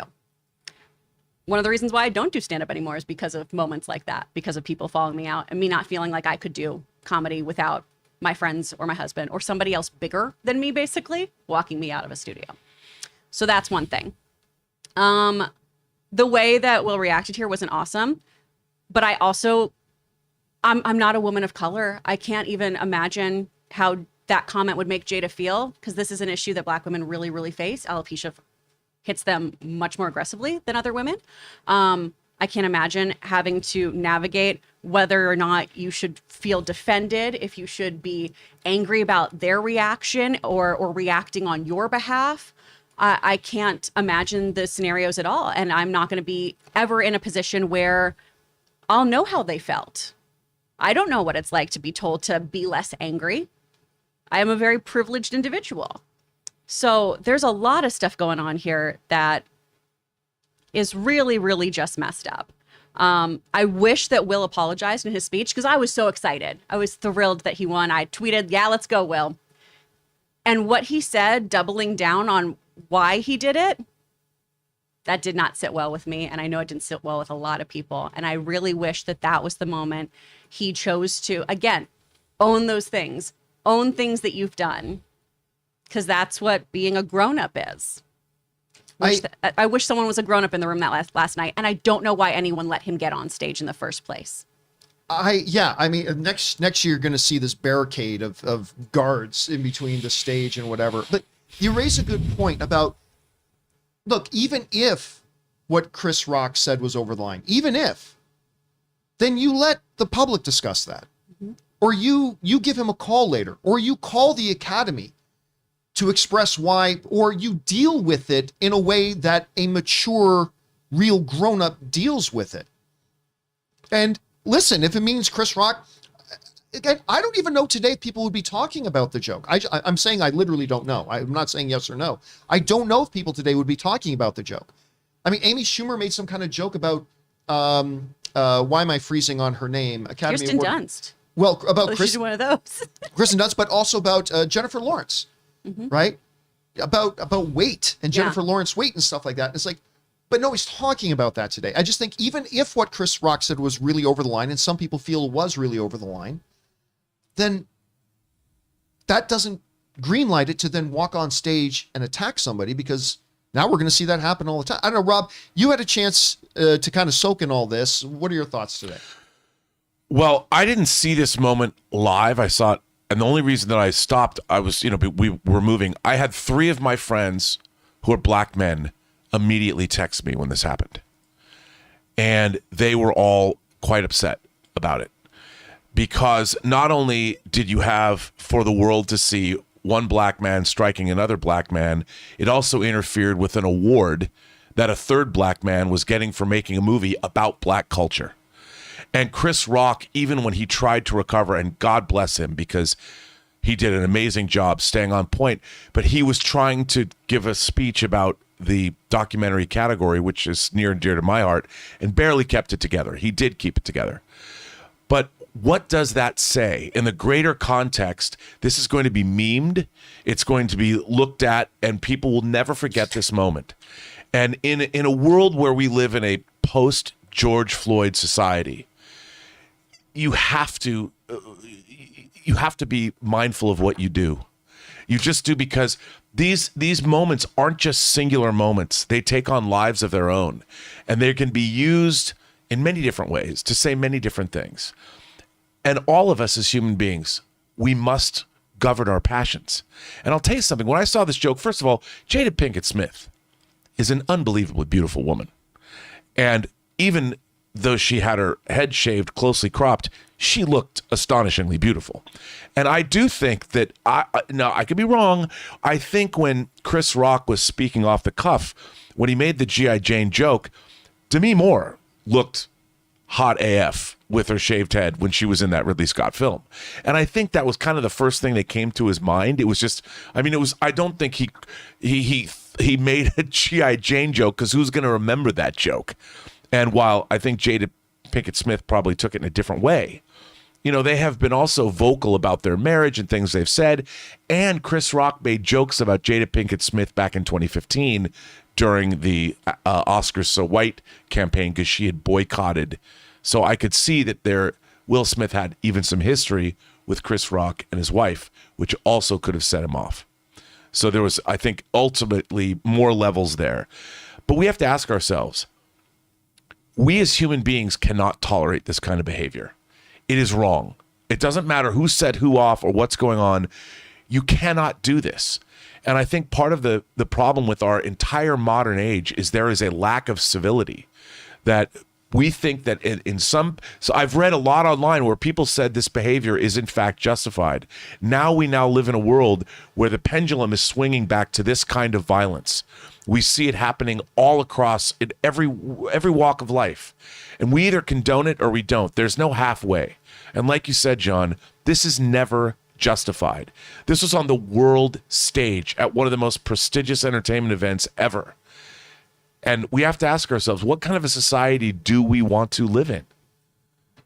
Is it ever acceptable, especially to walk up to somebody and strike them on camera, on stage? It shows to me that even when you get angry, if anyone else had done this, there is no forgiveness here. You have to take the consequences. And it certainly didn't seem to me. I just found the whole thing depressing. Because I love Will Smith. I've met Will Smith, and he's a great guy. He comes off, when you meet him in person, I love his work. I love Hitch. I can't tell you how many times I watch Hitch. I'm going to watch Hitch again. I'm still going to love it, but I'm going to be like, bruh, come on, dude. In the last Comic-Con that we went to, Will Smith had been coming up the elevator as we were going in. And he walked by Entourage. There's this aura about him. I was like, man, that's a powerful, talented man that just walked by. He really is, man. And he looked stern that day, but this is it's like a shock to me that this happened. I never thought that he would actually do something like this. I don't know, maybe I don't know him personally, but it was surprising to me. I actually had to rewatch it over and over a couple times just to get it in my head. I could tell if it was a joke at first. Same. I'm like, wait, that I didn't literally really thought it was happen. a weird bit. It wasn't. It wasn't until I saw the Australia version where they don't censor the things, where it was full, where I was like, oh, this is real. And there's no way. Screaming afterwards. He was screaming at him not once, but twice. He had a long time to contemplate what it was he was doing. That walk was not a short walk. He didn't run up. He calmly stepped up and walked up to Chris Rock. At any moment during that walk, he could have thought to himself, maybe I shouldn't do this, knowing full well the cameras are on. He's a world-class actor. He knows what was going on. And to put on that, like, fighting is not the first resort that anyone should go to. But sometimes, I'm a big boxing fan. Sometimes two guys just have problems with each other. Do it. Fine. That was kind of like hitting someone in the back of the head it was like a real cheap shot to me. Oh, yeah. If John Cena or Dwayne The Rock Johnson was presenting that award and made that joke, he wouldn't have gone on stage. I'm just saying, if you got a problem with me and fighting is our only solution, and it has to happen, at least let me know and we could do it. But don't go up to someone thinking, because Chris Rock was obviously still laughing when he was coming up. He probably thought Will was going to hug him. He thought, probably thought Will was going to play it, right? Right. Make a thing out of it. And there was rage there. That when he sat back down and continued screaming, there was rage. See, I wouldn't have minded that. Like, if all he did was angry and yelled at him, I would have been, save that for afterwards. And we've all been in that situation. Yes. Everyone's had a moment where they have just lashed out and retaliated. And I get that. When you are just having that, like, white hot rage, it's hard to be reasonable with yourself. Your lizard brain just kicks in and you're like, I'm going to go punch the shit out of that person. And hopefully you just gather yourself enough to, hopefully the worst thing you do then is yell at someone, is show a not so great side of yourself. And again, everyone has done that. Everyone has done that, including our heroes in the film and television world. You just wish that in a moment like this, that cooler heads prevailed. Yeah. But that's now an image that he's going to have to live down for the rest of his life. I'm not sure he ever will. I mean, his message at the end, too, when I watched the speech, I got it. But it was empty. It felt totally empty after what he did. And like, you can't be, it's all about love. And then you watch up and see when somebody's... But then he also tried to equate what he was doing with the character that he was playing. I'm protecting my family. I'm protecting my family. Yeah. No. It's defending his family. Yeah, I'm defending but it was more like he offended a lot of more people. Defending was more... So let me ask this question. There is discussions going around today about whether or not the Academy should take back the Academy Award. I have already made the argument. I do not believe they should. This award isn't for acting like the nicest guy. It's for best acting, and he was the best actor, at least according to the Academy voters. He should not have his Academy Award taken away. I don't know if he should ever be invited to the Academy Awards again, but I don't think he should. I absolutely don't think he should have his Academy Award taken away. Rob, what about you? I completely agree with you. The work that he did had nothing to do with this incident, and nor does this incident change the work that he did. I agree. And the rest of his career, because he has done some amazing work. He's done a lot of good for people, but that doesn't absolve him of what he's done. You don't get absolved of things, but the work he did deserved to be honored. And what it said about Serena Williams and the actual King Richard, their father, that matters. And the image that he portrayed in that picture, it is important and it resonates. I say keep his award. Right. I agree with that. The thing with it is future jobs, like for future roles, will this affect, things that, or even like Jaden Smith, will it affect like him getting roles? Because his tweet cheered on. Like, yep. They said that's how I don't want to get on that too much because you know what? I would always support my dad if he was still here. Never side against the family. Yeah, I would always support my dad. But in a way, do it publicly. How will it affect? Somebody asked this. Somebody wrote to me this morning and asked. We talked the other day about there being some whispers and rumors that Marvel may be looking at Jaden Smith for Miles Morales. We know Disney and Marvel don't like this kind of thing. On ABC does this hurt him? Does this hurt? I don't know. Anyway, Chris, on the question of should the Academy Awards take back Will Smith's Oscar, what do you think? They're going to take back a lot of other Oscars. Yeah, that's true. I'm so glad you brought that up. Like, you take back his Oscar because what? He acted like a jerk in this moment. Okay, you were right. You're going to have to be sending out a FedEx guy to be picking up a lot of Oscars then for people who didn't act so well after they won something. I will say this about Will Smith, admittedly. He's one of the few actors where if ever he was on the screen and he started crying, I would start crying too. He has that much power in acting for me. There's like 2 or 3 other actors. One of them is like Mel Gibson for some strange reason too. Like whenever he does like a real thing, it's like he brings these emotions out of me when he take back his Oscars. Yeah, so like it's like he's an incredible talent. I just wish this didn't happen. And if it did, and if he really wanted to beat Chris Rock's ass, wait for the show to be over. You could find him. You could find each other if it has to happen, but not in front of millions where this is supposed to be the prestige award show where, you know, it's like the royalty of, and then we show this to the rest of the world. But It's here's the other thing too, from a guy's point of view, okay, just from a guy's point of view. Big man, 6'3", Will Smith, going after a 5'6", $125 Chris Rock. Come on. who hasn't done anything in like, well, no, actually he did the Jigsaw Madagascar. movie. The Jigsaw movie too. Madagascar. I'll tell you one thing. I bet Chris Rock's agent called Netflix and said, "Hey, you got any more of those specials ready to go? Because I got a client." I feel bad for Chris Rock too. Like, I mean, do he said the joke wasn't in good taste to me, but he is a comedian, and if you're sitting in front row, everyone's fair game, I guess. That's what. And like, they invite these comedians on, right? You know, to actually do this. So I don't know. He was. All right, guys, I saw some people in the live chat asking me to create a poll, so I did. So I created the poll for you guys. I mean, all four of us do not believe that they should take away. Well, I mean, the award was for acting. He won. He was voted. They should not take it away, or else, as Chris pointed out, you're gonna have to start taking away a lot of people's Oscars.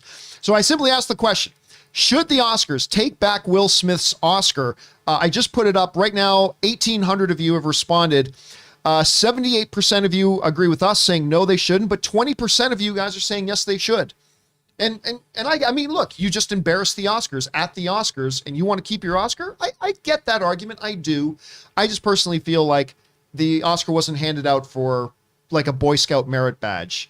Most courteous. No, it was for acting. It was voted on. He won. Now there's over 2,500 votes and it's staying right at that range. 80% of you are saying no, they shouldn't take it away.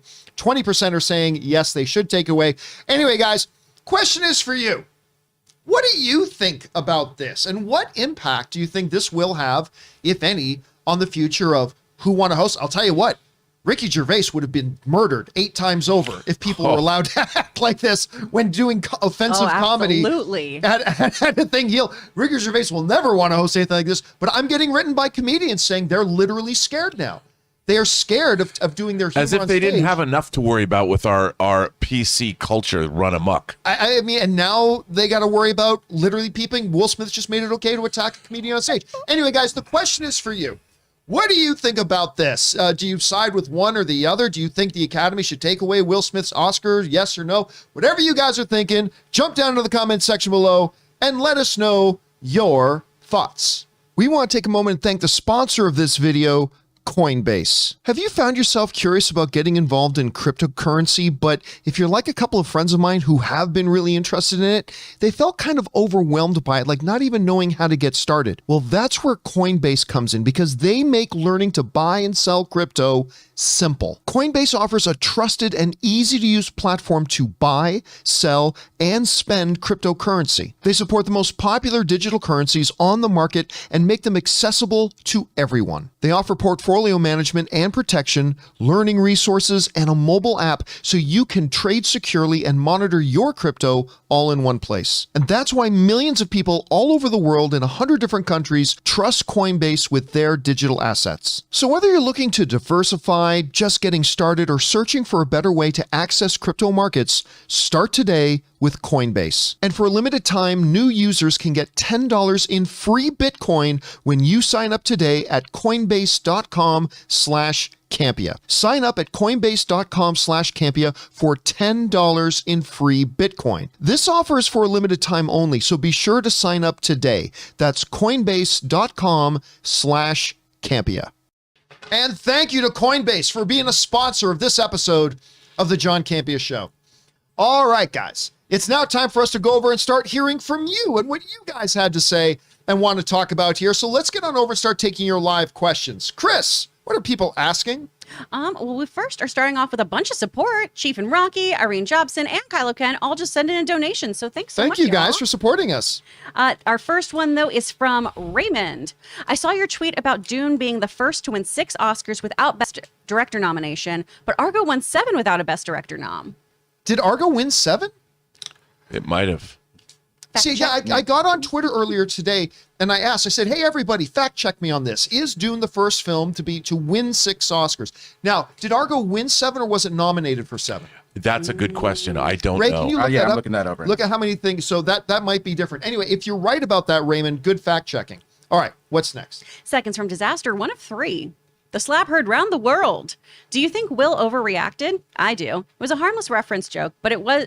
But if he was that upset, he could have just said, "Come on, man, that ain't right," and left it at that. I also noticed Will was laughing till he noticed Jada's face. But props to Chris Rock for the way he handled it. Very professional, especially since he's just reading the teleprompter. I think if Jada wasn't there, Will would have acted differently. Ray? Okay, on IMDb, it says it won 3 awards, but like it says it's nominated for 4, so I think they probably accidentally looked at that list and said 7. Okay, but the point is it didn't win 7 awards. Yeah, Right. I didn't think it won the 7. Okay, going on to Seconds from Disaster. Yeah, look, the question isn't should Will Smith have been bothered by what Chris Rock said. Lots of people get bothered by lots of things comedians say. And there are ways you can respond. You can give him a call. You can give his agents a call. You can talk to the press and say, yeah, I think the way Chris Rock acted was really classless. I thought that joke was important. There's many ways to do that. Walking up on stage and hitting somebody is not one, because Will Smith just declared it free game and open season on stand-up comedians now, and anybody doing this stuff, that it's okay to go up and hit them. Now, as far as Chris Rock, I gotta say, once I realized that it wasn't a joke and I went back and watched it, kudos to Chris Rock, because he could have said, F this. Yeah. Why isn't security taking this guy out of here? He decided not to press charges, and he just composed himself, went on presenting. I got to say, it was pretty good on Chris Rock's part. But he was shaken up. Yeah, when he was. when he gave that introduction to the documentary category, I was really, like you said, John, kudos to him, because he was barely holding that together, but he did. He did a good job. I think a lot of people would have fell apart. All right, what's he was next? a total pro. Comic Nizer. What's a guilty pleasure movie y'all like to watch? A movie that you know is bad, you see the flaws in, but you like it anyway. Well, I always talk about the greatest bad movie of all time is Vanilla Ice's Ice Ice Baby. Cool as Ice. Cool as Ice is the name of the film. Also, listen, again, a lot of people hate it. We were talking about Michael Bay earlier. I love me some Armageddon. I love Armageddon. What about you, Rob? You got a guilty pleasure? The greatest low-budget Star Wars ripoff ever made, the Italian opus Star Crash, that stars David Hasselhoff, Caroline Munro, and Christopher Plummer is the Emperor of the Universe. Come on now, good Canadian kid. What's the one with Space Cowboy? That's Battle Beyond the Stars. Yeah. But that's a great movie, written by John Sayles. Space Cowboy. Isn't that George Papard? George Papard Played Space Cowboy. but that's the best low-budget Star Wars ripoff. Ray, you got to. I always go to the one I always say. Employee of the Month with Dane Cook and Jessica Simpson. I love that movie. Anytime it's on, I'm gonna watch it. I don't care. Chris, you got a guilty one? All those Netflix Christmas movies. They're so bad. They're so At least bad. it's better and I than the still watch Lifetime them. Christmas movies. That's very true. All right, what's next? Sam Fisher, 1 of 2. Rock might have deserved it, but that doesn't mean Smith should have done it. Have words with him afterwards, get him to apologize, but smacking a comedian for a bad joke makes Smith look worse. I completely agree, and we've gone on that a lot. But yeah, it was. You can debate whether or not the joke was appropriate or not. Exactly. None of that matter. It does not excuse going on stage and attacking the guy. All right, what's next? From Amin, 1 of 3. Or Seconds from Disaster? Oh no, we did that. that You're one. right. I'm in. Going in, I thought the main thing that wouldn't work would be the hosts, but I have to admit, they surprised me. I thought most of their skits and jokes worked quite well. Granted, not everything is going to hit, but still much better than I thought. And other than the incident, LOL, I felt that it was a good show for the most part, just way too long. Definitely damn entertaining, though. Hey, listen, as far as it was definitely a big step up from last year. Yeah. I mean, clear, it was a major step forward last year. I honestly thought not a bad show. But again, congratulations on bringing in things to shorten up the show. But that doesn't matter if you're just going to throw in a whole ton of other stuff that makes the show even longer. You got to get this thing to 3 hours or less. But some very good moments. I overall thought the show, I only saw half of it, granted, but the half I saw was not bad. I also like the fact that the third nominated James Bond song in a row won. Yeah. Oh, is that true? Oh, that's right. because Skyfall won, Adele, yeah. Spectre won for Writings on the Wall, and No Time to Die won. That's right. That was a good performance too, even though I don't think they should be performing these songs there. All right, what's next? Andy, one of two. As much as his win was well deserved, I'm so disappointed by Will Smith's actions. Also, I can't believe I left off at the Oscars at 8 p.m. to watch a new episode of Riverdale and miss the Will Smith and Chris Rock moment. Andy! Will Smith stole the show single-handedly. I get it. Is he going to slap me for that joke? I saw somebody in the live chat say, police arrested Will Smith following examining Chris Rock's cheek and finding fresh prints. Oh, Somebody wrote that in the live chat just before the show started, and I laughed out loud when they discovered on his cheek fresh prints. Get it? Fingerprints. Anyway, I thought I wish I remembered who wrote it in, but somebody wrote that in. I thought it was pretty funny. All right, what's next? From Eric McRae. There can be 100 people in the room. 99 of those won't slap, but one will. One will. I That get one it, was well Eric. done. All right, what's next? Hey, Marcellus. General Grievous watching the Oscars. Your slap will make a fine addition to my meme collection. By the way, a little bit earlier, a bunch of people in the live chat, I wish I could have read them out, were doing movie names, but putting the word slap in it instead. I can't even remember any of them. I just remember I was reading some of them going by, and a lot of them were actually really, really Better Call Slap. better. 13 Reasons to Slap, Suicide Slap, Fellowship of the Slap, Slapping Bad. Anyway, okay, I could do this all day. All right, what's next? Casey Mack. I don't know how I feel about this whole thing. It was in bad taste by both men involved, and to do that in front of millions of people was just not a good idea. Yeah, no, not a good idea is definitely the way to put it, Casey. It was, it unfortunately had hijacked the whole show because it's true. Today, again, I pointed out hundreds of emails we had come in, only 2 were about the actual Oscars. Nobody is talking today about the great win for Coda. Nobody's talking about the 6 Oscar wins for Dune. Nobody's talking about that great win for Questlove. Nobody is talking about, they're all talking about Will Smith. And it's unfortunate, another black eye on the Oscars. All right, what's next? All right. Bobby Jackson. Rob, once you move near John, you have to check out a movie at the Regal Cinemas IMAX in the city of Ontario. It's a true 700 millimeter IMAX screen or 70 millimeter IMAX screen. Well, there are a couple of those in LA. Like, it's Yeah, not yeah. like we don't have those in LA. There are a couple of. But I'll go. I mean, Ontario. You know, is it Hawkins? Is that the name of the film? I couldn't tell you. There's a new theater chain that I've never gone to here in LA that's out here, so I'm looking forward to that too. But I'll check that out. like the town in Stranger Things? Hawkins? But yeah. that's the name of the yeah. I don't think it's named after that. It's- but who it's knows? the Upside Maybe Down. You watch a Harkins? movie Is with it a Harkins? Demogorgon. It might be Harkins. Harkins, I don't know. whatever. All right, what's next? Never Luke gone. 1, 2, 3, 4. I hope Chris sues well. Well, again, he had the option. Yeah. He had the option to file charges with the police last night, and Will Smith would have been arrested. I mean, you can't. There's no defense for it. I mean, it was right there on thing. But he opted not to. So I don't think you're going to see. I don't think we're going to see Chris Rock sue Will Smith on that. All right, what's next? MP, what's the deal with all these NFL and Tom Brady 7 times champions questions? This isn't a sports show. Anyway, every time I put my car between gears, it makes a screech sound. Any idea why this is happening? Well, to be fair, MP, what do I say at the beginning of the show? The best end movie of the show, we're talking about movies, movie news, streaming TV, and all sorts of good things. So yeah, hey, look, everybody. Wait, you forgot before you talked about me. Well, yes, and also saying. beard art. Everybody knows I'm a major sports fanatic, particularly MMA and things But like you that. also know about sports. Well, You don't just watch sports. You actually have good Oh yeah, insight. if I wasn't doing movie commentary, I'd totally be working for ESPN. I would totally be doing a sports show. So people know I really like sports. So every once in a while we entertain a sports question or something like that, just because everybody knows I'm really into it. It is, after all, called the John Campea Show.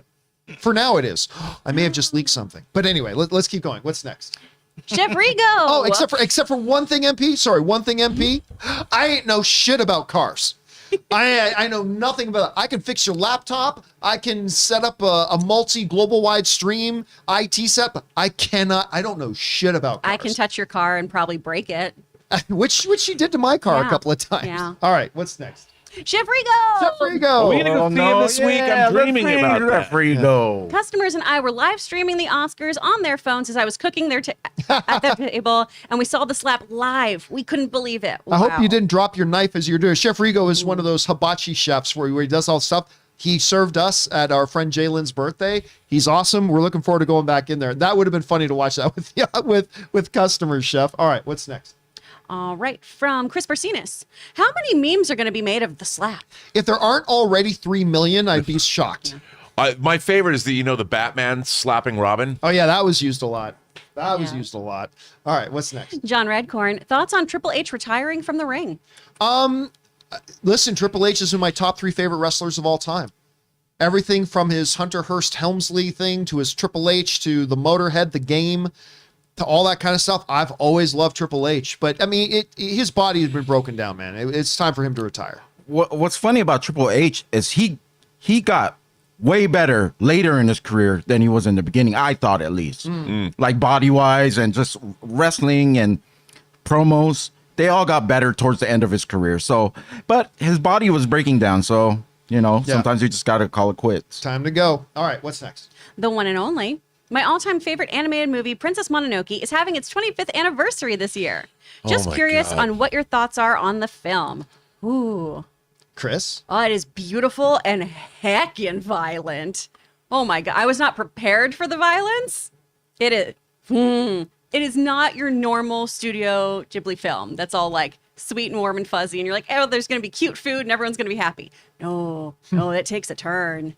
It's wild. But a number of their films will do, maybe not to that extent. None of them will, but like it's not like my favorite of theirs. Like I'm a Howl's Moving Castle kind of guy and everything, but it's, I mean, I know Anne loves that. But what about you? I love Princess Mononoke, but to know that it's 25 years old, that just means I'm that much closer to the great beyond. By the way, 25 can I point something out here? Really cool that the Oscars last night celebrated the 50th anniversary of The Godfather. That was great. I thought it was weird that they made a big deal celebrating the 28th anniversary of, like, really, where is 28 some kind of milestone? That was weird. That was weird. I will say this, by the way, we're talking about Pulp Fiction. They were celebrating the 28th anniversary of Pulp Fiction. I like montages, good montages, and I want to give kudos to both whoever cut the Godfather montage and the Bond montage. Oh, the Bond one. The montage was great. Kudos to both of those montages. All right, what's next? Al Renshaw. My issue with the assault on Chris Rock is that Smith laughed and smiled at the joke initially. Within seconds, he got up and slapped Chris Rock. There's a second part. Nope. No? Okay. Oh, wait, so there, I finally found it. Oh, okay. I've always believed that if you don't like a comedian's joke, then don't laugh or smile at it or give it attention. Yeah.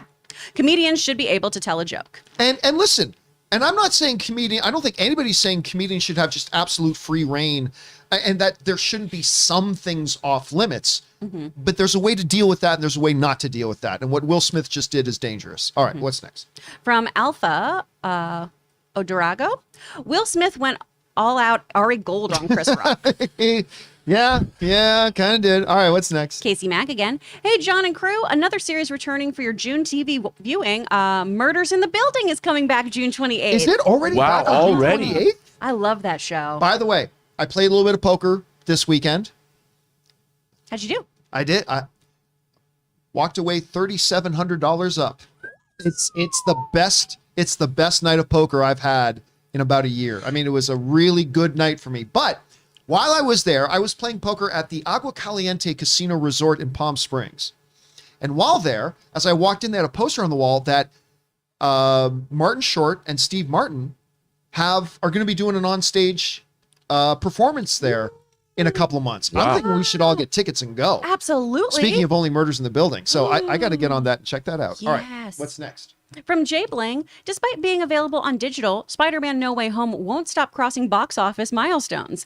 Domestic tally is now over 200 mil. No, it is over 800 mil tally. Just keeps, I mean, again, it got into that spot where it's not going to pass the next film, but it did pass another milestone, 800 million. I mean, this thing just keeps going. It's slowed down a lot, but still, it's crossed that new mark. We've run out of words to say to describe. Because it was in theaters for longer than 45 days. Because it was in theaters for longer than 45 days. All right, what's next? Edmontonian, hello, my fave crew. Rob, what are the plans for the new Robservatory? Are you taking over the garage? Will you be able to display everything you have?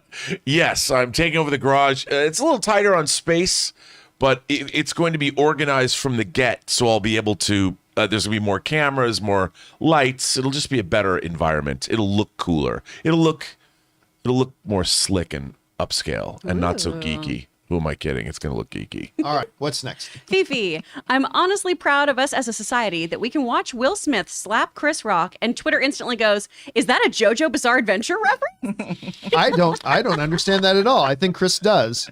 It's another anime. Oh, I get it. Okay, well, that's an inside joke that I'm not going to be able to get. All right, thanks for that, Fifi. All right, what's next? Orlando Orego, waiting for a new Red Table talk about the Will and Chris situation. Ooh. Oh dear, we just had a massive jump in our Oh. thing here. Hold on a second. Give me a second to see if I can find that out. Do you have the next question? Yeah, I do. Go ahead and read it. All right. Lucky BX. Hi, crew. I liked your suggestion of a Reynolds Jackman face-off remake, but how about a Jessica Chastain and Dallas Bryce Howard face-off remake? How could you tell when their faces swapped? First of all, I love that idea. Of course, both of them were in The Help together. They were both absolutely wonderful in The Help together. I sat down and interviewed both of them, which was an absolutely fabulous day in my life. Thank you very much. But yes, if you wanted to take a female spin, if you wanted to mix it up and do a face-off reboot and go girls, that's not a bad one to do. I'd take that one. I'd take that one for sure. All right, what's next? From Alex Holt.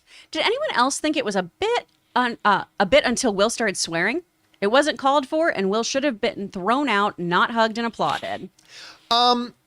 He should have been escorted out at that point. Still should have been given his Academy Award, but he should have been escorted out. Like when you walk up on stage and do that, like that's anybody else in the world who's not a rich, famous, attractive celebrity would have been thrown out. And he should have been thrown out. But when he was also screaming, he's compromising the producers of the show and the Academy. We have rules. There are FCC rules, what you can and can't say on TV. And, this was broadcast all over the world. It was censored in the United States, but it went out all over the world. The rest of the world saw him screaming obscenities. I know it's not such a big deal, maybe in other places, but he compromised the producers of the show, and it could have cost them a lot of money. All right, what's next? Matt McClure, they should have cut the woke cookies and white privilege line from the Batman and kept the Joker scene. No more woke cookies, please. What is a woke cookie? I don't know. It's people who are upset when other people bring up social inequality. But no, and they should have kept it in there because that character from that perspective with what their life experience would have been, that is a total line that had verisimilitude to it. I agree. And if you're too fragile to handle that, that's on you. All right, what's next? All right, from Andy, 1 of 3. Rob, my physical media loving brother. Hello. I need you to console me with your beautiful angelic ASMR voice. I went to Best Buy this weekend and checked out the movie section. It was almost entirely swept clean. Seeing this broke my heart. At least I surprisingly got the Batman in Batmobile Pop and a 10-inch jumbo, the Batman Pop from there. All I can tell you is that there are places like Zavvi or Diabolic DVD where you can fulfill. I don't mind telling you this. I find this very disturbing. Oh, he wanted my ASMR voice. I'm finding it very Is that your disturbing. ASMR voice? It's one of them, yes. All right. All right. Next up, what's next? From Enrique, slap feel good in a place like this. Slap Nicole feels Kidman. good in a place like this. Man, good one. that will be. Even slaps feel good in a place like Wow. this. Someone's editing that commercial right now to when she looks on the screen, they go to screen, they're going to take out La La Land and put in Will Smith slapping Chris Rock right now. All right, what's next? All right, from Triptychon. Will lost all the high ground when he stood up. I guess if you're famous enough, the Academy is totally cool with you assaulting people. The height of privilege, in my opinion. That's just how I saw it. Again, look, and let's not pretend it's just Will Smith.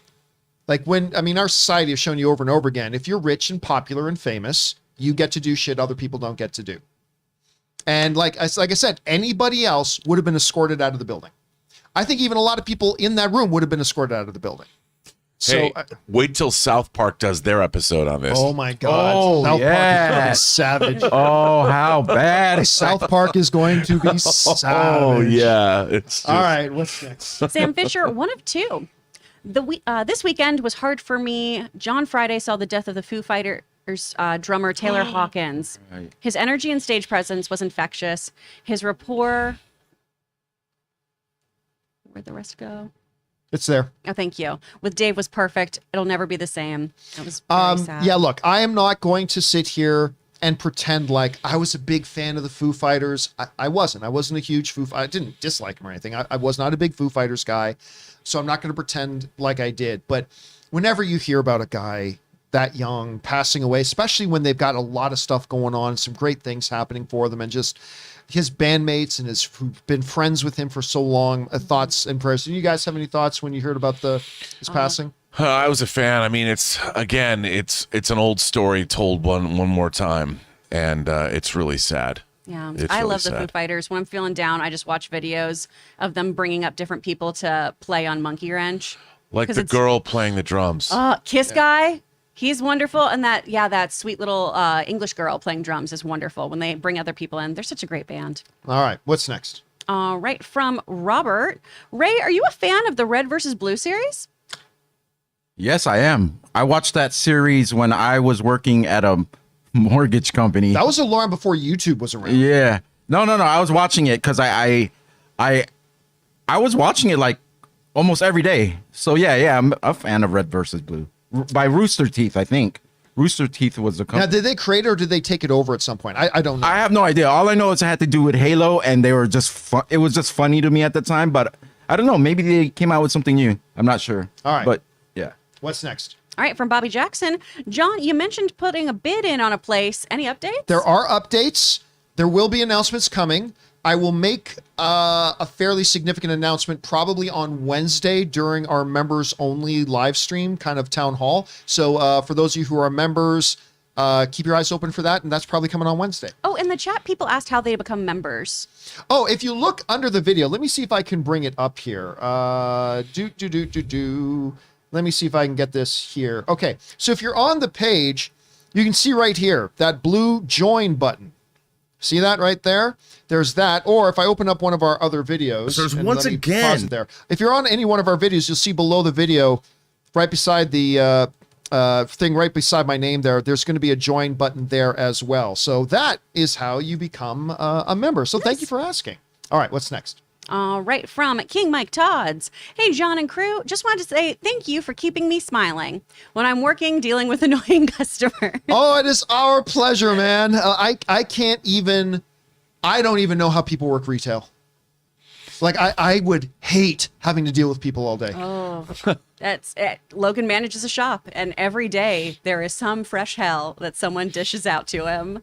I don't understand why people are so mean to retail workers. No, I don't get it either. It's just, anyway. I just want to interrupt real quick. There's people on mobile that are not seeing the join button, so I'll have to look into that. So just in case you don't see it on your mobile phone, I might have to look into that to see why not. Or try refreshing, maybe.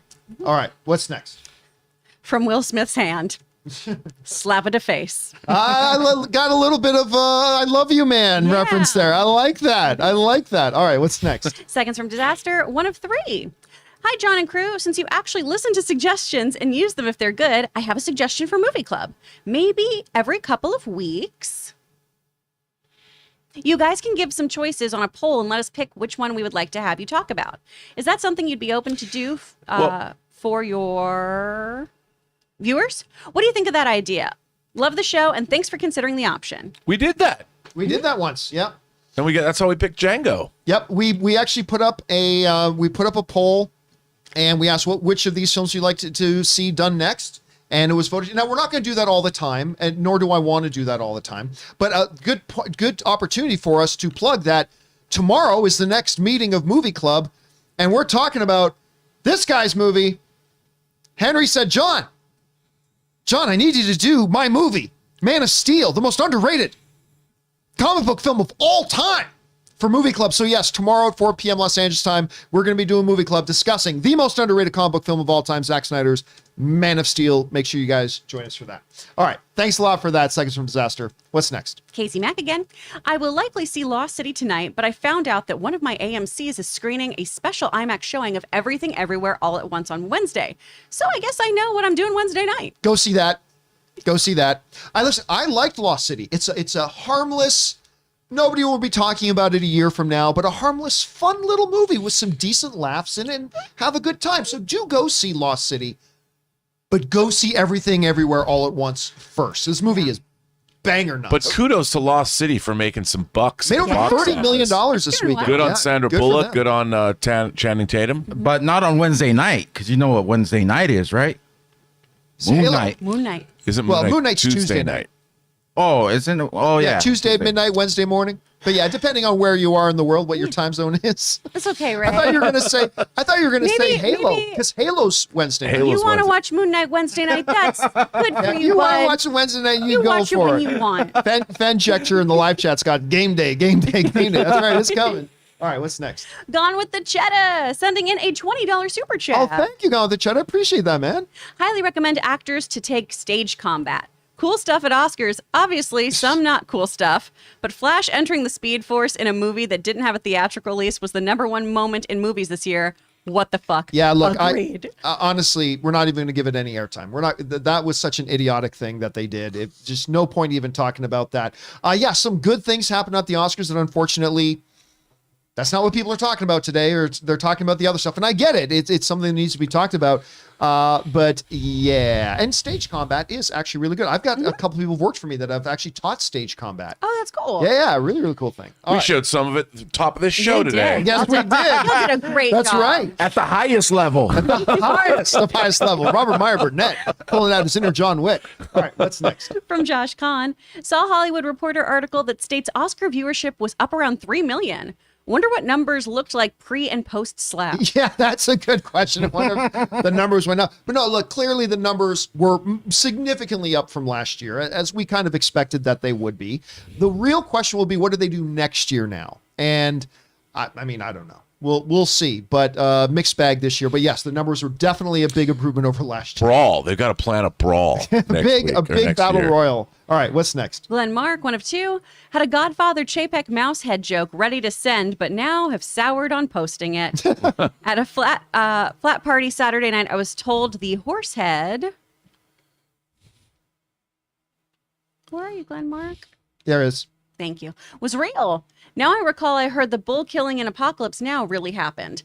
I'm greening around the gills here. Tell me it ain't so, John. I'll tell you straight up. I'm not saying it's not true. I'm just saying I have personally not heard that the horse head in that scene in Godfather was real. Ooh. I have also not heard, well, I wouldn't be surprised if they did the thing in Bull with Oh, Apocalypse no, Now. that was real, but That was they real. were filming a traditional ceremony. Okay. But with the horse head, I have never heard that. Yeah, I'm not sure about that either. We're going to 'Cause have to watch The Offer and find out. I mean, obviously they right. wouldn't have killed a horse to do it. I mean, if anything, they You go, probably Yeah. got a dead you horse. call a guy? But then what actor's going to get under the sheets with, I don't know. It's a weird method thing. That head actor. looked fresh. That head looked fresh off the body. I mean, it Yeah. wasn't decomposing at I mean, all. again, I so. don't know that it was real, but I mean, if it was, that's interesting. All right, what's next? We're jumping up to Purple Haze 4564. Man, I'm so disappointed in Will Smith. Like, right now, I lost all respect for the guy for not handling something like that off camera. To me, I'm like, you know better, and if you know better, you do better. I do want to say this, okay? And I said this a little bit earlier, but let me mention it here again. I 100% found what Will Smith doing to be the actions of a weak coward. Not that he is a weak coward, but they were the actions of a weak coward. I thought it was completely unacceptable. If you're a real man, you know how to deal with that situation better. That said, every single one of us, if a camera were on us in our worst moment, we would all look like insufferable assholes. Absolutely. Make no mistake about it. All of us would. I don't think... Except Lily James. Except for Lily James. I can't remember which movie or TV show I heard it in. I actually think it might have been one of the CW shows. But here's a true moment of wisdom. Never judge somebody on their worst moment. Because if you judge people on their worst moment, we're all going to look really bad. I will look really bad. You will look real bad. Everybody in the room with you will look really bad if we all judged each other on our worst And moment. the opposite of that is true as well. Yeah, never judge somebody just on their best moment. But with Will Smith here, what he did was completely unacceptable. There's no, if you're trying to justify what he did, I don't know what to tell you. But you're wrong. There's no justifying what Will Smith did. That being said, I do not think it paints his character, and I do not believe that one action is a true representation of who and what he is as a person. And the consequences of what's going to happen, not only for comedians, but also if he shows that he didn't like that joke, how many more jokes are on the internet now? just for people trying to troll it. Troll him. Exactly. You know, he just brought more attention to something that could have been. Yeah. Yeah, so while I am tremendously, as a fan of Will Smith, I'm tremendously disappointed in him. But I'm not going to say I lost all respect for him, because other than this, I've heard nothing but, like, again, our own Aaron Cummings worked with him and he was tremendously wonderful to her. I'm not going to say I lost all respect for him, because I don't believe we should judge people by their one worst moment. And I think there is a winner that comes out of all this that we can't forget, and that is Demi Moore. And people are going to go back and rediscover her great G.I. Jane performance. And I thought it This was is one the of the first best time she's G.I. ever Jane's given. gotten this much I'm publicity in a telling long you, Ridley time. Scott's, between White Squall and G.I. Jane, Ridley Scott's movies, these two kind of were forgotten. great movie. And I think Demi Moore, kudos to you, Demi. I'm a huge fan. All right, next up. All right, from Madsif Jada, WWE SmackDown 23 will take place on the Oscar stage. Just do it. Get the 5 nominees for Best Actor in a ring, and so you got to fight it out, and the last one standing wins Best Actor. Best Actor. That's how you do it. There's your South Park All right, moment. there's South Park right there. What's next? Irene Jobson, glad to be part of the club. Also, Rob, hit John more often. LOL. Oh, if only people. If I got a super chat for every time somebody said that, and we'd be in our own own arena by now. We'll do a music video remix of that slap. All right, good to have you, Irene. Thanks a lot for writing that in. All right, what's next? Mickey Veach, 007 winning Best Song is a tradition at this point. I mean, Rob, you were pointing that out. I mean, this is like the 3rd time it's done it in a row. Yeah, and which it hadn't. I mean, all the Bond films, there's such a rich history of Bond songs, and I believe it wasn't until 2012 Skyfall that it won at the Academy Awards. So for the last 20 years, the last 10 years, the 3 Bond tunes that were nominated all won. All right, what's next? From Sebastian Gonzalez, the award for actor with the best hands goes to Maybe Will's trying to get a second award right there. All right, what's next? My Comic Planet.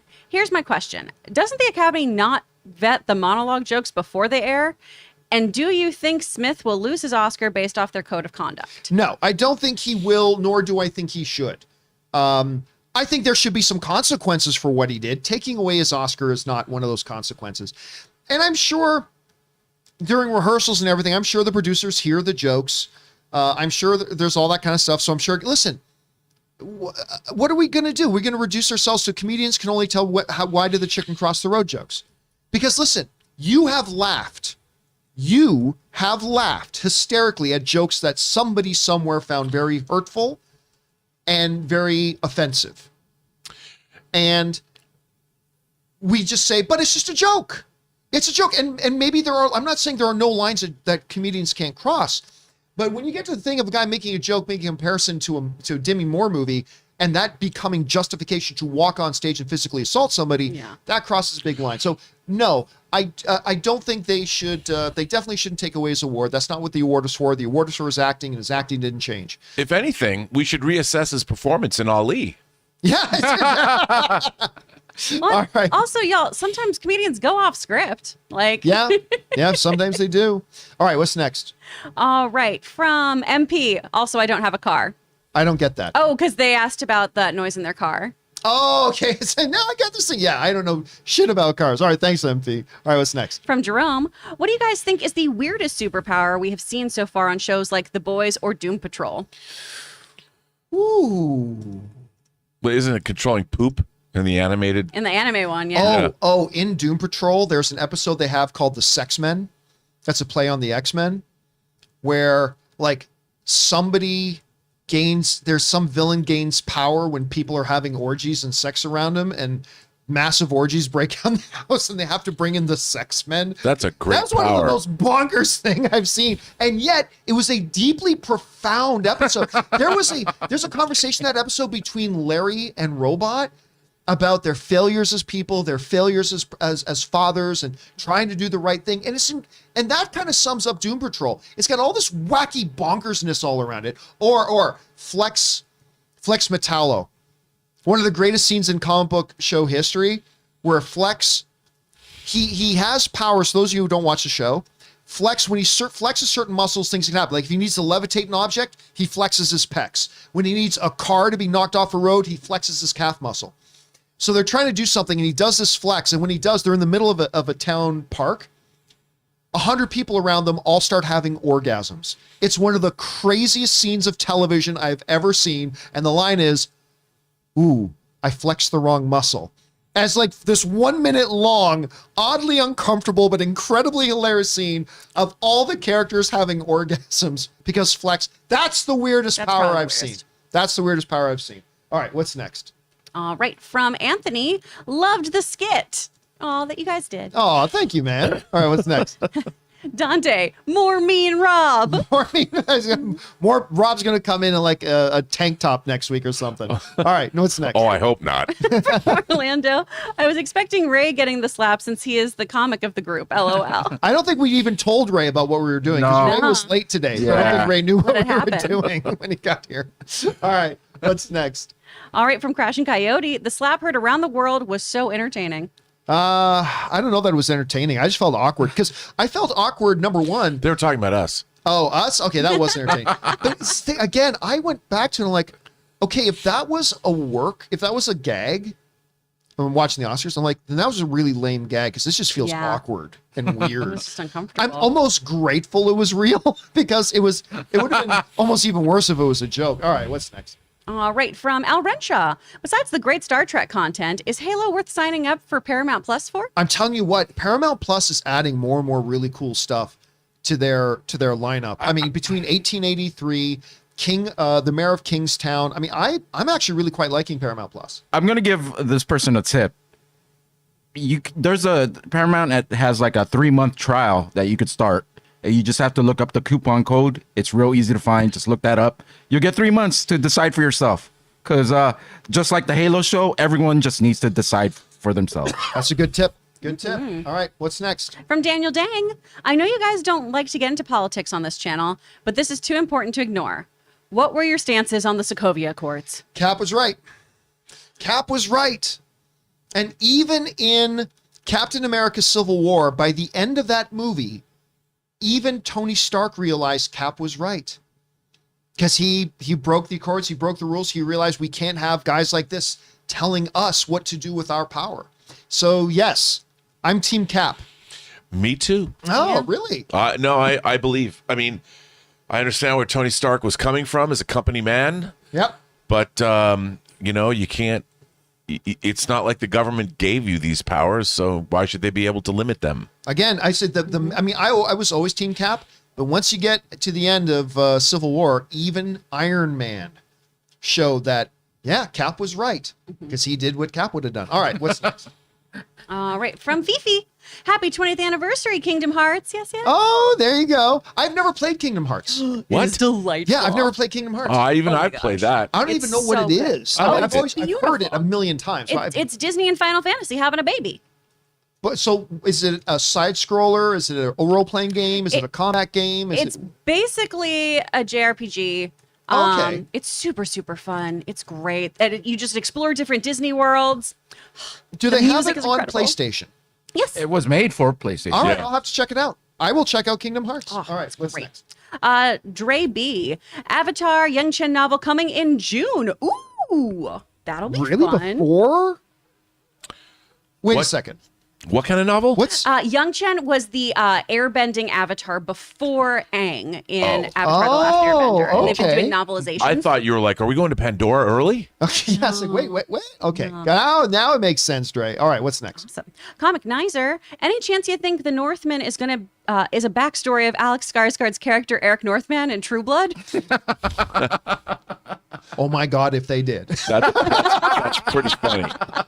that in this movie, this Norseman becomes a vampire, and then, oh my God! I never even thought of it. That could be I the would greatest. I would not have a problem with that, to be honest. I would have no problem with that. I think that would be the greatest thing ever. Comic. All right. What's next? From Mary, the fan votes were utterly and completely pointless, hijacked by Deb, Cabello, and Snyder fans to prove various points. Made a sham of it. I mean, it did. Look, this is why I don't like anything that's fan voted because it's too easy for a group of people to organize and campaign to slant the things in an organized way. It's pointless. It's useless. It means nothing. And that's why I'm not even talking about It's it. just like in that election where one of the candidates was D's nuts, and the D's person nuts. someone read it out loud. That was so. These nuts.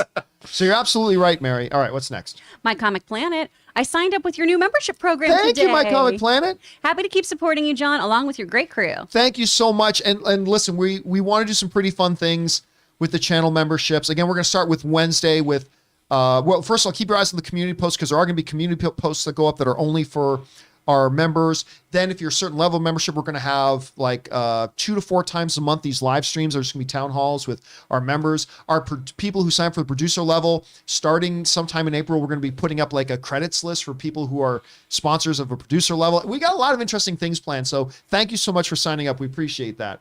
All right, what's next? From I Am Dreary, to be honest, I would watch a G.I. Jane reboot remake with Jada. I would watch anything with Jada Pinkett Smith. She's Yeah. incredible. I love her. I think she's a I do wonderful too. actress. And by the way, her in, like we often talk about Tiffany Haddish for good reason, but Jada Pinkett Smith in Girls Trip is freaking hilarious. Like I've never seen her funnier. I've seen her give better performances, but I've never seen her funnier than she was in that. All right, what's next? From Bobby Harris, the Oscars were a dumpster fire even before the slap. Bad jokes, boring performances, and weird music during the in memoriam piece. I'll go back to reading the results online. I'm going to have to disagree with you on that one, Bobby. I mean, look, you know me. I didn't even bother tuning in when the Oscars started. I was willing to do anything else, and I only tuned in halfway through because me and Ann were done with our plans, and I heard that Dune was doing really well. I really didn't think it was bad. I mean, take away the big obvious thing that ruined the whole thing, but other than that, I didn't think it was the greatest Oscars, but I honestly didn't think it was bad. I think they did all right. I feel like you do. I mean, Yeah. I caught up with the whole thing, and I'm like, okay, this isn't so terrible. Yeah. All right, what's next? The Canadian Darkness just sending in some support, so thank you. Kelsey Channel, I feel both Will and Chris were wrong. There's plenty to make fun of when it comes to Jada, but appearance based on something someone struggles with and can't control is out of bounds. Sorry, I think I lost my spot. Well, who was that from? That was from Kelsey Channel or Chanel. You know what? We got a lot of doubles here. Well, let me just say that There we go. There we go. Kelsey, I agree. So somewhat. It's like Yeah. I'm very undecided on this whole situation, but the main thing is the whole thing was just bad. Yeah. But again, that Hitting- is something that we could have discussed. If there was no hit. Yeah, Yeah. afterwards. That's something that you deal with. If a joke was appropriate or not appropriate at these things, these are always things you deal with later. It is never okay to make the way we're going to handle this. I'm going to go up on stage and hit somebody. Like, I might What? even have been more. I might have been more sympathetic to it if Chris Rock had gone, "Hey, Will Smith, your wife's an ugly whore." Okay, well, now them's fighting words. I mean, I would have been a little bit, but this whole thing, got to defend my family. I'm sorry, I didn't see Chris Rock lunging at Jada Pinkett Smith that you had to jump in and defend her. This is something that should have been dealt with later and then discuss whether it was appropriate or not. Should Chris Rock be invited back or not? Should there be some I don't know, punitive thing for Chris Rock for the joke he made, or would nobody have even paid attention to it? Walking up on stage and doing that is not okay. And again, I'm going to remind everybody, just about every joke at these things is something that somebody found hurtful and offensive. Every joke you hear. But when it's not a super famous, good-looking person like Will Smith, it's like, it's just a joke. But it's when a super famous, popular, good-looking guy like Will Smith, then we try to rush to justify it and make it okay. It's not okay. Hitting's not okay. It's not Not at okay. all. All right, anyway, what's next? The Darman sending in almost $20 super chat. Thank you, Darman. I wouldn't say the ugliest moment ever. Still bad, though. John Wayne had to be held back by 6 men from attacking an indigenous woman who accepted Brando's Oscar in 1973. The audience reaction to was shameful. That was a huge deal back. I Yep. don't remember. I don't remember Wayne going Yeah, to. I don't remember that. I don't remember how either. disgusting the audience was when I've seen clips Yeah. of that.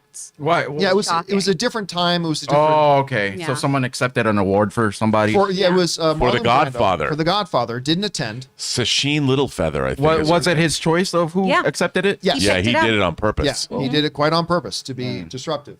All right, what's next? From By the Mike- way, thank you for that, Darman, for supporting us on that level, man.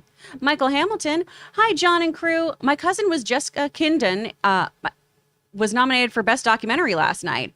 Also, I'm shocked Army of the Dead won the fan favorite award over No Way Home. Thoughts? Again, I'm giving no airtime to talking about that ridiculous category. But as far as your cousin Yeah. I've never had a family member nominated for an Academy Award. Nope. That's pretty cool. Congratulations. That's very cool. That's very awesome and cool, exciting, very cool. man.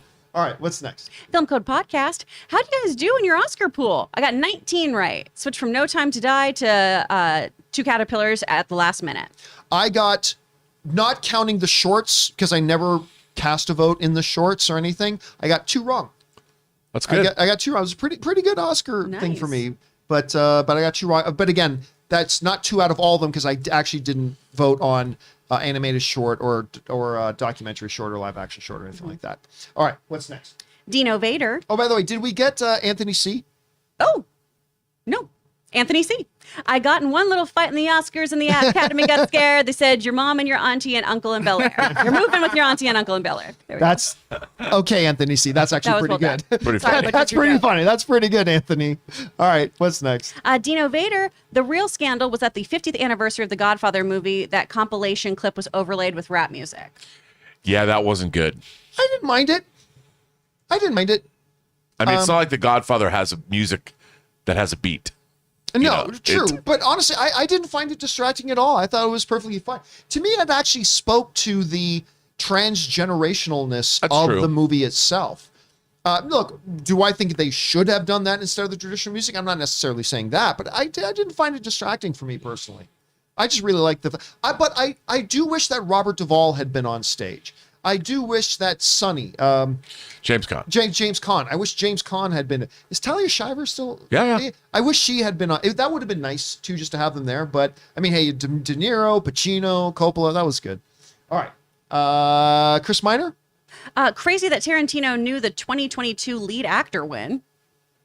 I'm not sure what we're talking about. I guess Tarantino predicted Will would win. Is there a movie where they said in 2022 Will Smith? If it is, I don't remember that. All right, what's next? Tim Platt, Will Smith stuff aside, I actually really enjoyed this year's Oscars, especially Regina Hall. Glad I was able to watch Coda before the Oscars. Thrilled for Troy Kotzer. It was a beautiful moment. It was an Yeah. absolute beautiful moment. And again, I don't think the best Oscars I've ever seen, and I only watched half. But I'll say this, up until the Will Smith nonsense, it felt like the Oscars again. Like It did feel like the Oscars again. Yeah. It kind of felt like the Oscars again. They still got some problems they need to work out, but it turned out better than I feared it would. Actually, anyway, good point, Tim. Thanks a lot for that. What's next? All right, we've got some, we already thanked Canadian Darkness for their support. Kill the Switch, much love, John and gang. Oh, thank you so much, Kill the Switch.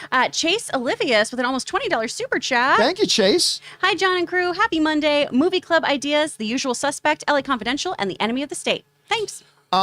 Definitely The Usual Suspects. The Usual Suspects is in my top 10 greatest movies of all time list. I love that movie deeply and passionately. So that one will definitely, I don't think Enemy of the State will ever be on there, but LA Confidential is one that could make it into the movie club. I love, you know what? I love all 3 of those movies. And you know who stars in Enemy of the State? Big Will. Big Willie Stein. And he's also very good in that movie. He is very good in that movie, actually. All right, what's next? I got a boogie to my callback. Oh, that's right. You got to split. So I will pick up the rest of. Thank you for being here, Chris. Thanks, John. He's got to Thanks, get guys. out of here a little bit early Drive today. safe in the rain, Chris. Yes, be very careful. Yes. All right, we keep going here. We got Mr. Purple Lightsaber, wait a second. Mr. Purple Lightsaber sends in 2 $50 super chats just to be supportive of the show. Thank you so much for that. That is incredibly generous of you. Thank you so much for that support, man. That's awesome. HV3 also sends in a super chat just to be supportive. Thank you, HV3. Sam Fisher writes, 1 of 2. Oh, no, we already heard this one. This weekend was hard for me. These are all just double ups. Oh, guys, and I guess that'll do it for this installment. We lost out on Chris just a little bit too late. Let's pretend Chris is still here. Okay, bye, Chris. That'll do it. Bye. For today's installment of the John Campea Show. Thank you so much, guys, for being here and making this show part of your day. Big special thank you to all you guys who sent in the super chats. Number 1, because it gave us great fun things to talk about. But number 2, you supported this channel as you did it, and all of us involved with the John Campea Show. Thank you guys so very much for your support. A little bit later today, we got an episode of Mailbag coming. Keep your eyes open for that. And then, of course, tomorrow, we're right back here doing this all again for the next episode of the John Campea Show. Tomorrow morning, 10 a.m. Los Angeles time. I believe that's 1 p.m. East Coast time. Make sure you guys join us. And also, guys, don't forget, tomorrow, 4 p.m. Pacific Standard Time, we got the big man, Superman, Man of Steel, in our movie club tomorrow. Very excited about it. Come back and join me, Rob, and Ray for that. We're looking forward to seeing you. So, for Chris Carr, that's really good opening to that music. I know. Chris Carr, who's not here, Ray or Robert Meyer Burnett, my name's John Campea. Thanks a lot for being here, guys. And until next time, my friends, Bye-bye.